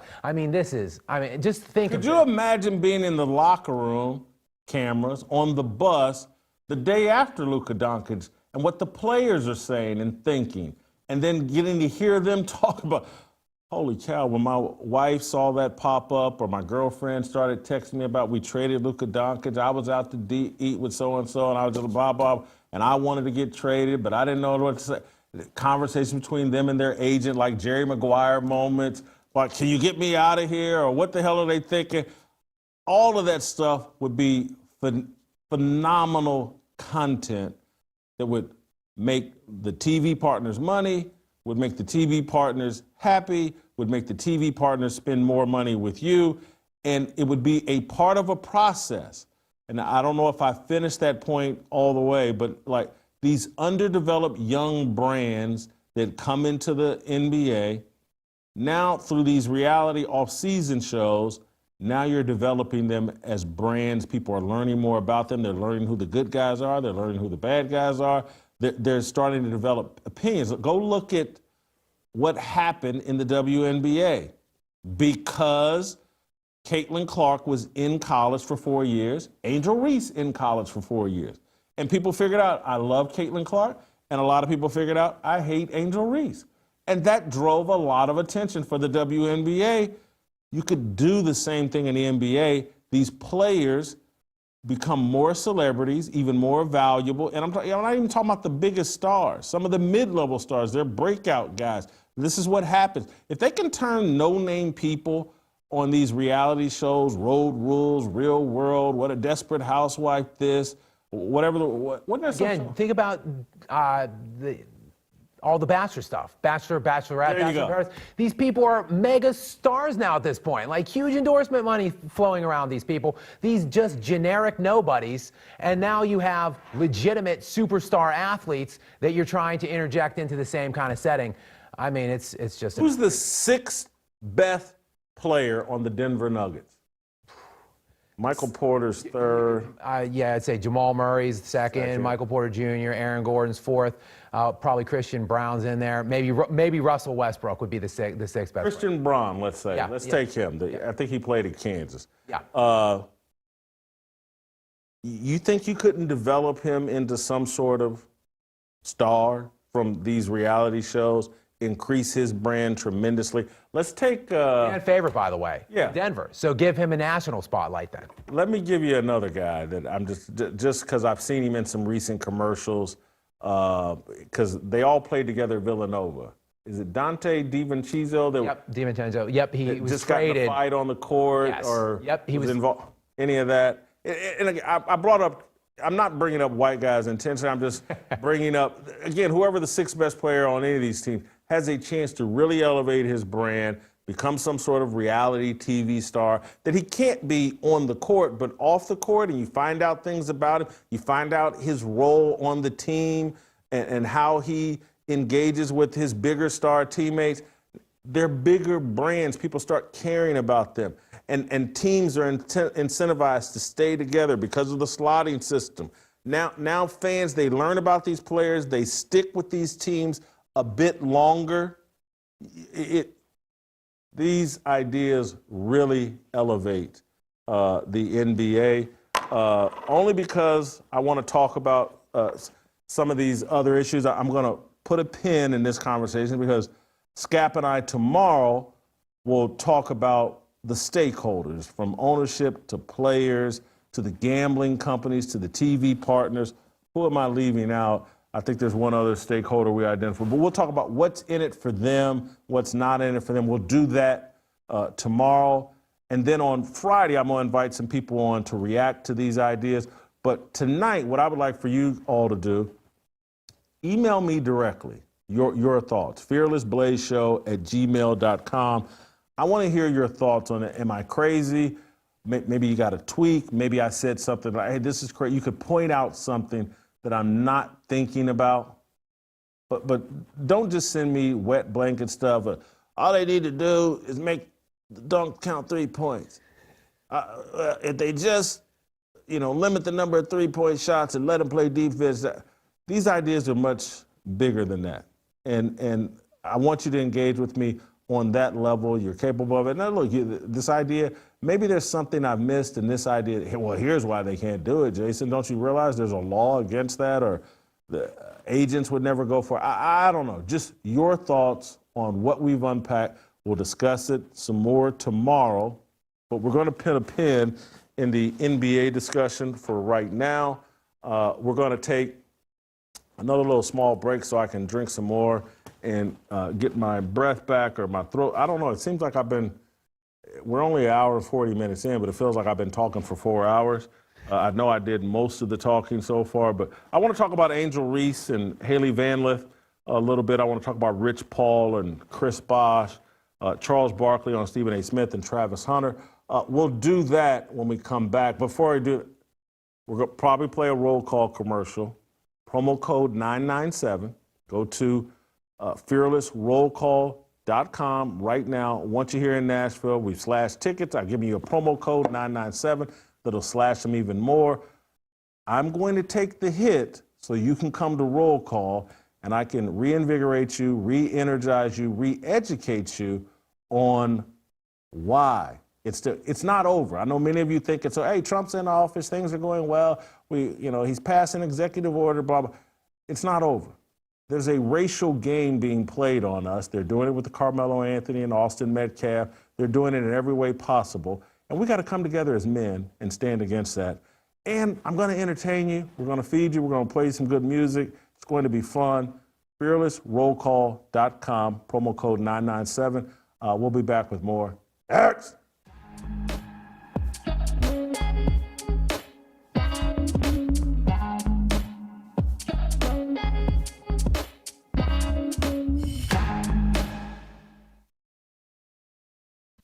ESPN sucks. You just said, I'm not going to take away from the fact that Kim Mulkey is a great coach and an established coach. We just need to finally say this about her. She's very rude. She's very rude. She's very, very rude. Yes, very condescending. I mean, she's rude, she's condescending, and unnecessarily so to too many people.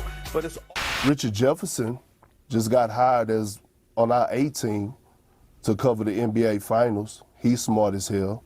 Shannon Fry, who won the championship with LeBron James, who does NBA TV, he's intelligent as hell. Phil Handy, who LeBron James won 2 championships with, who's now doing his own thing, he's intelligent as hell. Hell, Draymond Green. And that's why ESPN sucks. Being a man is not about how much power you have over others. Being a man is about how much power you have over yourself. If you are looking for men that want to make a difference in our nation, in our country, this is the place to go. Every time you see a hero, you'll see a monument or a statue, and they're always bigger than life. They're not. They were afraid. They were unsure. They just were doing what they thought was right. That's you. The fears of not knowing anybody went away real quick. Everywhere I went, I was always able to meet the person sitting next to me. We have to be physically prepared for the fight that we're in. I'm joining him on Friday, May 2nd in Nashville for the Roll Call 3.0 conference. Get tickets now for Roll Call 3.0. Proverbs 17:17 says, iron sharpens iron, and one man sharpens another. That's fearless. That's roll call. Roll Call 3.0.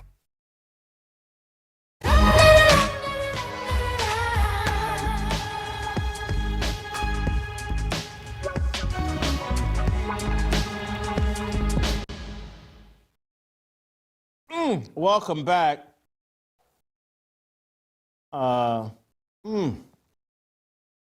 Justin's telling me that, the chat doesn't like my idea. I don't like to look at the chat during the show, but they're saying the chat doesn't like my show or doesn't like my idea. We'll sell them on it, Jason. Don't worry. It's going to be a process to open people's minds. Anyway, Skap, Hailey Van Lith, TCU star. I think the 11th pick in the WNBA Draft. She got drafted by the Chicago Sky. She used to be teammates with Angel Reese, who is the star. I wouldn't call her the best player on the Chicago Sky. She's the star of the Chicago Sky. People are gossiping that Van Lith wants nothing to do with playing with Angel Reese again. He transferred after 1 year at LSU and had a great season at TCU this past year. But let's watch Hailey Van Lith. These are her public comments about playing with Angel Reese again. Okay, good energy with Courtney Vandersloot. You can learn from her. You're paired back with Angel Reese. There's some good energy you can walk into in Chicago, right? Oh, I love that energy. We're ready. All right. Thank you so much. Thank you. Oh, I love that energy. She had a chance to drop. Great. Angel and I are familiar with each other from LSU. This is going to be awesome. Just easy, natural comments to make. Van Lith has been very honest about her mental health struggles. Talked about she's contemplated suicide and she's cried on camera about how great things were at TCU. Anyway, Angel Reese tweeted out, "We ain't do it right the first time. Let's run it back. We ain't do it right the first time. Let's run it back." That, to me, is a little fuel on the fire. It's like, and I'll just say this. It's my understanding that everyone every one of those teammates at LSU hated playing with Angel Reese. And I know some of you will think that's some bias on my part. I'm just telling you what I know. Anyway, your thoughts here on Angel Reese? Well, first of all, that clip look was pretty awkward. That does not look like a girl that was excited to be selected where she was selected. And Jason, I think if I'm reading in between the lines, these two did not enjoy playing with each other the first time. So I don't know why either one of them would be excited to run it back. I think could there maybe, Jason, do I detect some potential jealousy maybe here between Angel Reese, who wants to be the central figure in every story that she's a part of, including the little feud, the beef between with her and Caitlin Clark? I feel like maybe Hailey is she taking some shine possibly away? I don't think Angel Reese would be jealous of Hailey. I think Hailey would be reluctant to re-engage with a narcissist who was on a WNBA team last year that instead of trying to win games and compete, you would see them at the end of games, hey, Angel needs to score 4 more points, and it'll take her about 7 to 8 to 10 shots to get there. And so they would shut down everything they do and feed the ball to Angel Reese at the end of the game so she could keep her double-double streak alive. And that fits with Angel Reese's overall character. It's about her. It's not about winning. And Hailey Van Leith's just like, I think she's, even though they won and had some success, I don't think they won the title that year that Hailey was on the team. But I think she's already experienced what's it like to play with Angel Reese, who is a narcissist and selfish, and my understanding, a nightmare for all teammates to deal with. Can we just sprinkle in completely tone deaf as well? Just read the room here, possibly with Angel Reese. I'm sure you've discussed it and covered it, but her recent whining about equal pay, that she's underpaid. You see this obviously. She's only making $70,000 to jack up brick layups and airball layups somehow in games that no one wants to watch. Oh, poor me, I'm only making $70,000. Not mentioning the additional couple, probably million she's making in sponsorship and additional revenues allotted to her from playing in these games. Jason, I think she also pays $8,000 in rent. I don't know if you caught. No. You've got old information. Angel Reese has bought a home. You're right. That's breaking news today. I think she's bragging about buying a home. Here's a tweet she put out. They said she need to cover up, so I went and cover on Vogue. They said she can't afford her rent, so I went and bought a house. Thank you. So Angel Reese working on her Jasmine Crockett impersonation. This whole, and who knows? Maybe she's not college educated. She's been to 2 universities. Maryland and LSU, you would think she would have learned something and know how to communicate proper English, but she's leaning into her Jasmine Crockett, and somehow hold on, let me go back and read that tweet again. Jason, I can't see the monitor. How's the punctuation in there? It's not good, but I'm trying to figure out who the they is. That's the critics. Said that's you, that's me, the critics. She need to cover up, so I went cover on Vogue. I think I know where she's going here. Because the critics maybe are talking about her over-sexualizing herself. Yes. So but now if you remember, she was also crying because about being sexualized. Correct, right. So it's just an enigma. It's just a big riddle to me. And so she should have said, they said they need to cover up, but Shaq came on my show and he said, take your clothes off, and I can't comment on whether I did or didn't, but you do the math. She could have said that. Probably not as eloquently as that. Then the punctuation wouldn't have been right. A couple non-words thrown in the mix as well. But as far as no one that I know, I don't know who these theys are that said she couldn't afford her rent. I think she was bragging about how much her rent was, and she said that the WNBA doesn't pay her enough to cover her rent. Right. So I don't think her pronouns are correct here.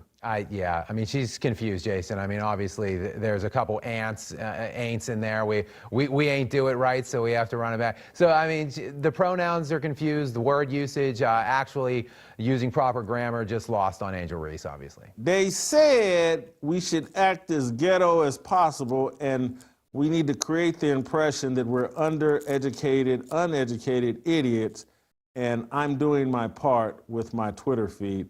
That's what you're proving, Angel Reese.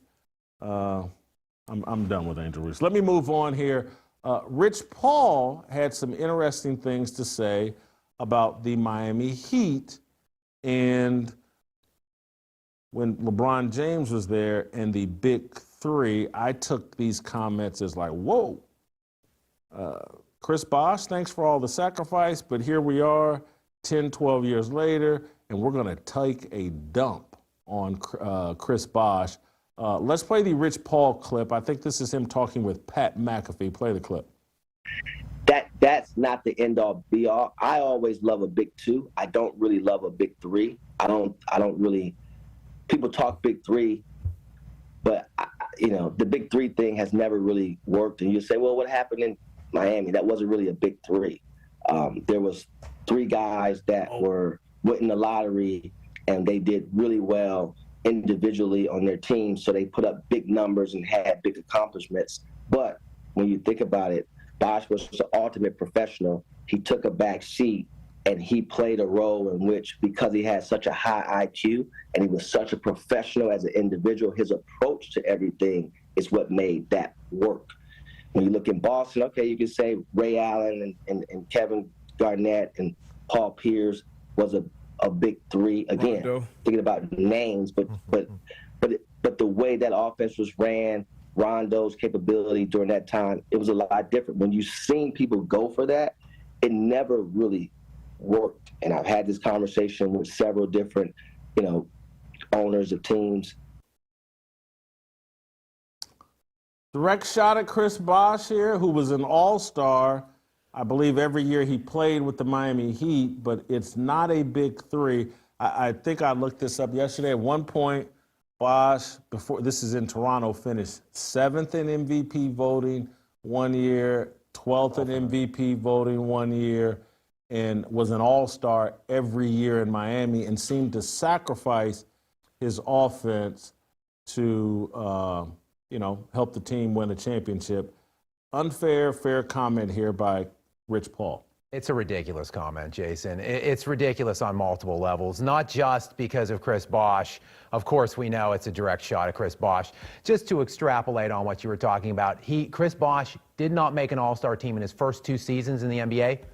Every year after that, until he retired due to health issues at 31, he had blood clot issues. He was an all-star every year. That's 11 straight years as an all-star in the NBA. Yes, he finished second team All-NBA with Toronto. The year just prior to him joining forces with Dwayne Wade and LeBron in Miami. How's 24 points per game and 11 rebounds per game grab you, Jason? That's pretty damn good. And in fact, let me tell you, it was 4th league-wide in player efficiency rating that year. The first 3 in player efficiency that year was LeBron, Dwayne Wade, Kevin Durant, and then Chris Bosh. So what you're telling me is you took 3 of the top 4 rated players in the NBA and thrust them on one team? That's a big 3. Rich Paul. And let me tell you why else it's a garbage comment by Rich Paul, who, of course, shout out to you, Rich, the king bootlicker that you are. This guy who was discovered by LeBron James when he was selling jerseys out of his trunk when LeBron was basically like in high school. This guy has just been licking the boots of the king for 20 years now. There's a famous clip after LeBron won the title against Golden State, the first time he started presenting himself as the GOAT. There's a clip where he says, that one right there that made me the GOAT. There's a little sycophant right next to him, Rich Paul, who said, for so many reasons. So, like, this guy has been running alongside, licking the boots of LeBron for years now. So this is just another way to prop up LeBron, kind of. So, yes, it's a shot against Chris Bosh, but it's also saying, oh, well, LeBron didn't have any super teams. LeBron didn't have a big 3. BS, Rich Paul. It's a garbage comment by a bootlicker. So, well, yeah. Look, why not just come out and say that, look, man, Magic Johnson, Kareem Abdul-Jabbar, James Worthy, he's basically saying James Worthy was better than Chris Bosh. He's basically saying, as it relates to Larry Bird, Robert Parrish and Kevin McHale, Parrish being the third leg of that, I would think, better than Chris Bosh. And so what I had Scottie Pippen is what he's arguing, just like Jordan. And I didn't really, there was no big three. That is what Rich Paul's trying to argue here. But it's nonsense, because I think you could put together an argument that Chris Bosh, on the same level as James Worthy, on the same level as Robert Parrish, and it is a big three. And he's probably saying the big three of KG, Paul Pierce, and Ray Allen. But I love the points you made is the end of discussion. Top 4 players the year before in player efficiency. Player efficiency rating. And if you want to expand, people, if you want to say that's cherry pick stat, whatever. Okay, fine. Let's look at BPM that year, box plus minus. He was like 19th. He was 18th in value over replacement. He was 17th in win share. He's an undeniable top 15 to 20 player that year. And you put him and made him a third option. That's why it's called a super team. LeBron, that's why it's called a super team, Rich Paul, because you took these 3 jacked elite players in their prime, mind you. He mentioned the Boston thing real quick. Those guys were over 10 years in the league each, the Boston 3, yeah. Right? They were, 12 years, whatever, 10, 11, 12 years in the league, all over 30. Bosh, Wade, and LeBron were 7th year in the league, all under the age of 30. They were all primed, and they were all elite players. They were a big 3, period. One of the things LeBron and his crew need to recognize and accept, they shouldn't engage in the Michael Jordan, LeBron James debate. They should take their example from Michael Jordan, who throughout his career and in his post-career, I don't like to compare eras. I don't want to diminish anybody. I'll let fans and other people handle that. He had respect for the guys that laid the foundation before him. He's got respect for the guys that are working off of his foundation that he built. I don't understand why LeBron and his crew are engaging in this whole discussion. They should leave it alone, and he would be. And again, I know they got baited into it, in my view, by Skip Bayless and that First Take show years ago, 2006, 2007. But at some point, you got to realize just enough is enough, because why does Chris Bosh have to be collateral damage? He made a lot of sacrifices financially and in terms of stats. And, why in your desperate attempt to put LeBron James on a superior level or equal level to Michael Jordan, why damage Chris Bosh? I mean, he seems like a really nice guy. I haven't heard anybody in the NBA really say anything bad about it. And he certainly seemed to have made the most sacrifices. Yeah, I guess you could argue maybe Dwayne Wade surrendering his team, but this is another strike against. The more they try to get that title, the more they harm their argument for that GOAT title. Because it's just so utterly beneath. Why can he not see how pathetic and how trivial it just looks? It's beneath you. Like, you're an elite, all-time great athlete. Why are you begging people to think you're the best player? Why are you consistently jamming it in our face that you think you're the GOAT? He refers to himself over and over again as the GOAT, Jason. It's so off-putting. Like, he released footage on his Instagram or whatever, some social media, last year, right around the playoff time. He's playing horse with his kid in the driveway, and the kid is heckling him. And LeBron made a shot. He's like, "What are you talking about? I'm the GOAT, bro. Don't you know I'm the GOAT?" He goes on his other show. He says, "Well, Bronny can't call his other son." Bronny, of course, we know Bronny now. He can't call me dad when we're at the facility or when we're on the court. He's got to call me Bron or 2-3. He could call me GOAT. If he wants, he could call me. Like, it's just, why do you just, methinks the gentleman doth protest too much. Like, you keep bringing it up ad nauseum. And the thing is, there is a stunning amount of case against him as to why he does not deserve that title. So the more he brings it up, the more he's basically inciting people like me to build cases of why he isn't. So it's just working against him. I don't know, Jason. I understand he's not smart enough to see this, but why doesn't he have people surrounding him that are? Skap, I'm going to move on. Charles Barkley had something quite interesting to say about Stephen A. Smith and Stephen A. Smith's presidential aspirations. I believe this is on a podcast, maybe with Jimmy Traynor of Sports Illustrated, I believe. But here's Charles Barkley talking about Stephen A. Smith. Speaking of Stephen A., I felt like you were the first guy in the sports media world who sort of, you didn't go into politics, but you would always talk about politics. You probably got asked about it. And now here's Stephen A. He's about to run for president, depending on what. Jimmy, knock it off. Knock it off. Stop it. Stop it. Would he not get your vote? Stop it. Jimmy, come on, man. You know I love you, man. Knock it off. Stop it. I mean, listen, I'm not the one doing interviews every day going, well, if I have to run, maybe I'll run if the Democrats need me. The Democrats are a mess. I mean, you talk about you picking your spots on what podcast you do. Maybe you could tell Stephen A. Like, Stephen, maybe a few less bookings. Yeah, calm down, Stephen A. And Stephen A. is one of my friends, but I'm like, yo, man, come on, man, stop it. Come on. I mean, that when I if he had to start out as a joke and he started taking it serious, come on, man. Just all I would say is knock it off. And that's the best way to phrase it. The funny thing is that's what everyone says happened with Trump. Like, he first started it as a joke because The Apprentice was getting canceled. Now you're saying Stephen A. Yeah, like you would think it's starting as like, oh, let me get some attention for First Take. I just got my big contract. But now it's like he's on ABC Sunday morning saying, I got to run. Let me tell you this here. Go ahead. We lost the election fair and square because, number one, she picked an awful running mate. Right. Awful running mate. But I'm going to tell you this as an independent. If the Democrats don't get Josh Shapiro, the governor of Pennsylvania, or Wes Moore, the governor of Maryland, if they are not the leader or the team up for the Democratic Party, I would not even consider voting for anybody else other than one of those two. I think Josh Shapiro is amazing. I think Wes Moore is amazing. If the Democratic Party does not pick one of those two, they're going to lose my support forever as an independent. I'm not going to ever vote for Trump because he's just not my cup of tea, and obviously he can't run again. But let me tell you this. If they don't get Wes Moore or Josh Shapiro, I'm not voting for any Democrat other than those two.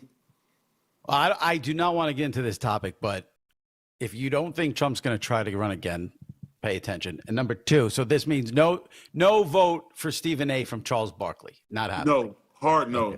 Okay. Hard no.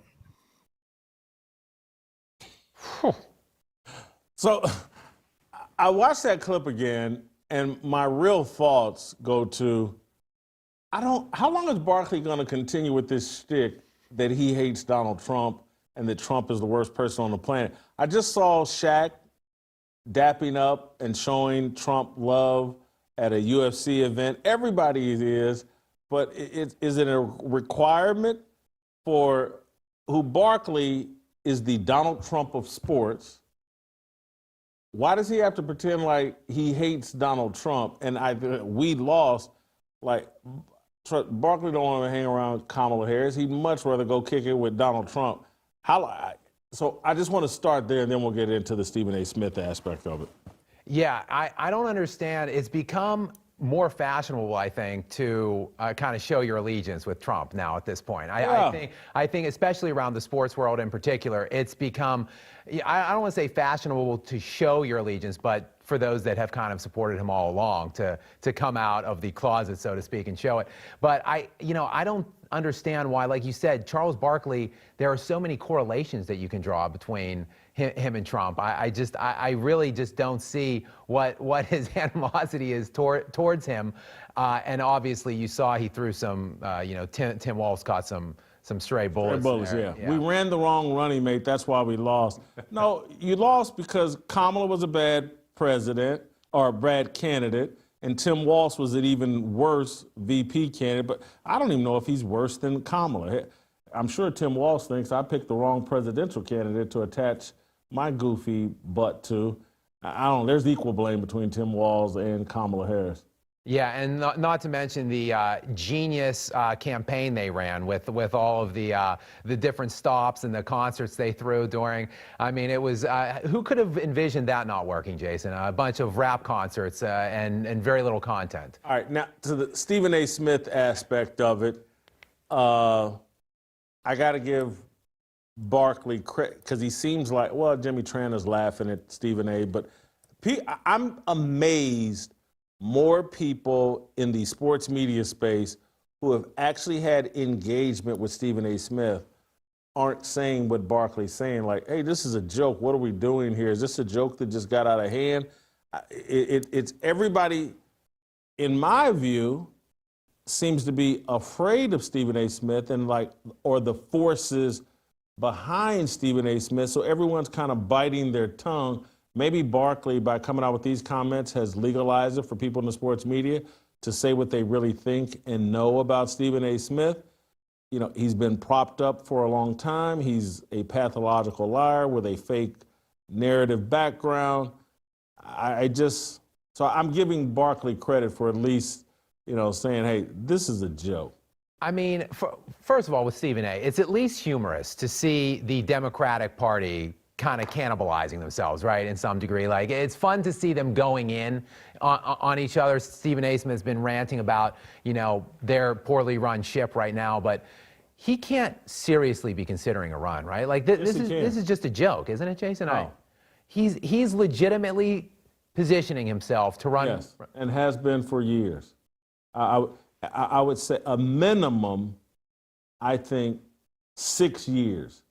And I think perhaps 15 years he's been positioning himself.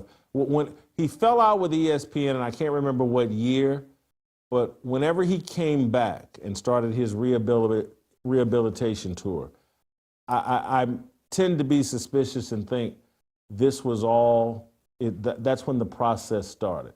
Stephen A., if you do X, Y, and Z, we're going to put you in position to run for president one day. But I think a minimum of 5 years, maybe as many as 15 years, he's been working this angle. At what point do you think he might actually provide some kind of policies that we can look forward to? It's unnecessary. Kamala Harris ran for president without really explaining any policy positions. Great point. And so it's unnecessary. It's just whether, are you willing to put the puppet strings on? And Stephen A. Smith seems very willing, and that's all they care about. Let me give you this, though. Has the majority of the constituency seen through this now at this point? Because it worked with Biden, right? Like, clearly he was already diminished from a mental capacity when he was running in 2020. But the media duped the majority of the constituency, unless you want to suggest that something else might have been at play during that election cycle. But now with Kamala, they said, oh, hey, we could do it again. Let's just throw anybody. We could just put anybody else in there, and we, the media primarily, could just lie their way into office. But it didn't work this time. So maybe has Stephen A. missed his shot now? Do you? No, because here's what happened this past election. The first time Trump got elected, arrogance and just like, it's Donald Trump, Hillary Clinton, look at her brand, look at her credentials. No way it'll happen. So they didn't take the necessary precautions, didn't drum up some emergency system, COVID or whatever, to install mail-in balloting. And so, in my view, that election was manipulated. Then they thought, well, look, we're going to practice this lawfare against him, and we're going to destroy him with the legal system, and we'll get January 6th, we'll have it on him, and we'll have these trumped up charges, and we'll go on TV, 34-time felon, and we're just going to damage his brand and criminalize him in a way that we'll win the election, and we can sneak Kamala in here. didn't happen. They just didn't anticipate. How could a guy be facing this many charges and have this bogus criminal conviction? How could they be president? And so in 2028, they're going to go with a bulletproof plan again, like they did in 2020.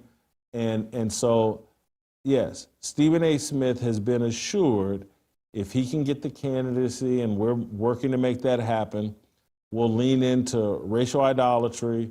We'll lean into, they'll go back to everybody that's a Republican is a racist and blah, blah, blah. And Stephen A., you just kind of play middle of the road. We'll have key tastemakers, both conservative and liberal, that will brand you as a centrist and a reasonable guy. Yeah, he's the kind of guy you can work with, and then we'll do enough manipulation of the voting process to get you in there. So, yeah, I think it's a real possibility. I don't think they would be doing it unless they were convinced, yeah, we can make this happen. And probably if we ever learn the truth, they'll be like, man, we've been doing this for years. Go look at the history of Harry Truman and how little respect people had for him.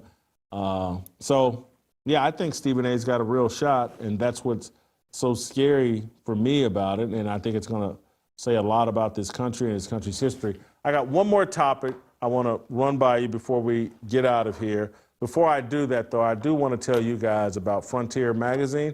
We're coming out with our second edition. This is a project and a magazine produced by Blaze Media that is terrific. Great stories, great coffee table magazine. I have both copies here with me in Nashville. You have to be a certain level of a Blaze subscriber. This is for members only, and so you go through Blaze Unlimited, which also offers exclusive events and exclusive content. Head to blazeunlimited.com/fearless, blazeunlimited.com/fearless. Use the promo code BLAZE500 for $40 off your subscription. Don't miss out. Get it now. You want Frontier Magazine. It is terrific. All right, final topic. Travis Hunter, and you pay attention to football. I know we've talked off air. You love the NFL. Travis Hunter is telling teams, or seems to be saying to teams, let's go straight. Let's quote from Travis Hunter. It's never playing football again because I've been doing it my whole life, and he's talking about playing on both sides of the football, and I love being on the football field. I feel like I could dominate on each side of the ball, so I really enjoy doing it. He's talking about playing both ways in the NFL, and he's hinting that he won't be happy. Some people are saying that he'll retire. I don't believe that. He won't be happy unless he plays both ways in the National Football League. You're an NFL team, and I think Travis Hunter, if I were the Tennessee Titans and I live here in Nashville, I've said this on radio right here in Nashville yesterday, I would draft Travis Hunter because I think he's a sure thing. I like him most as a corner. Some people like him as a receiver, but I think he's a sure thing. But if he's telling me he's not going to be happy and he could be a little bit of a disruptive force if he's not playing both ways, I'd be a tiny bit reluctant to draft him at number 1 overall. Do these type comments scare you about Travis Hunter?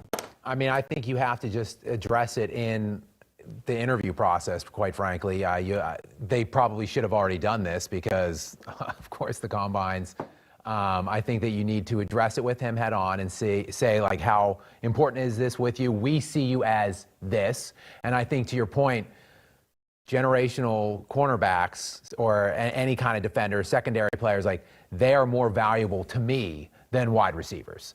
I think the money is probably about equivalent, so it's not like he's losing money by being designated one or the other. And they're just more valuable, especially like a good shutdown, lockdown corner. It's just more valuable than a wide receiver.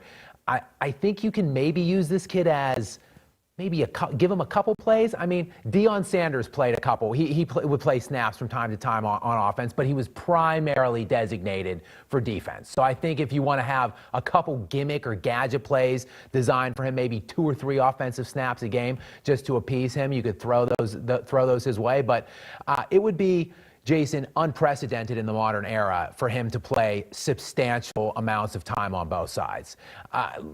Charles Woodson won the Heisman as well by being a multifaceted player, a defender, obviously played offensive snaps, special teams. But did we really see that usage in the NFL? No. He just focused on being a Hall of Fame cornerback, and then he switched around to safety as well. But I think I would have a conversation with him and say, look, we see you as this. Are you willing to focus and concentrate on this, or is it going to be problematic? Yeah, I think he's underestimating the difficulty and it's great what he did at Jackson State.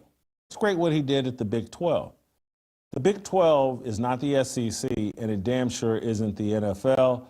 I think he should pump the brakes, and at some point, you got to trust your coaches. And again, I know that Dion has been in the business of telling all these players, to some degree, that super elite level player, everything they want to hear, and no one's done much pushback on Travis Hunter. But I would say trust the people at the professional level that will be paying you millions and millions of dollars. Humble yourself a bit. The game you're about to enter into, much more difficult than the game you were playing in the Big 12. Pipe down. Anyway, long show. That's it. That's all for us today. We'll play tomorrow. We'll see you tomorrow.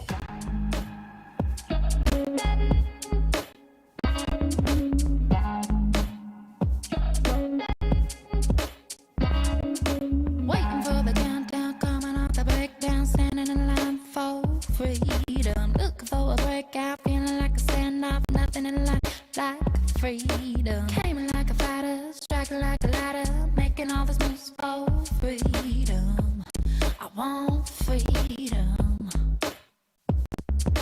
No negotiation, my sister, no relation. We all just wanna have freedom. Sitting on a corner, never been alone. I'm breaking my back for freedom. Blessed, we are living, get back. We are receiving, all deceiving. We all wanna be free. We want freedom. I wanna be. I just want. I wanna be. I just want. I wanna be. I just want.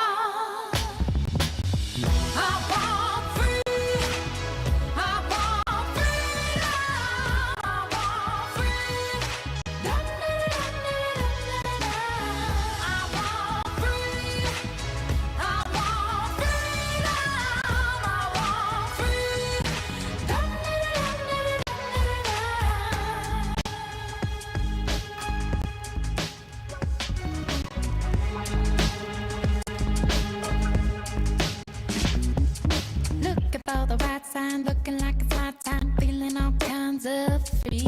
These words are our religion, no regrets in our decisions. We all wanna go to heaven with freedom. It's my obligation, no hate, discrimination. Raising up your hands for freedom.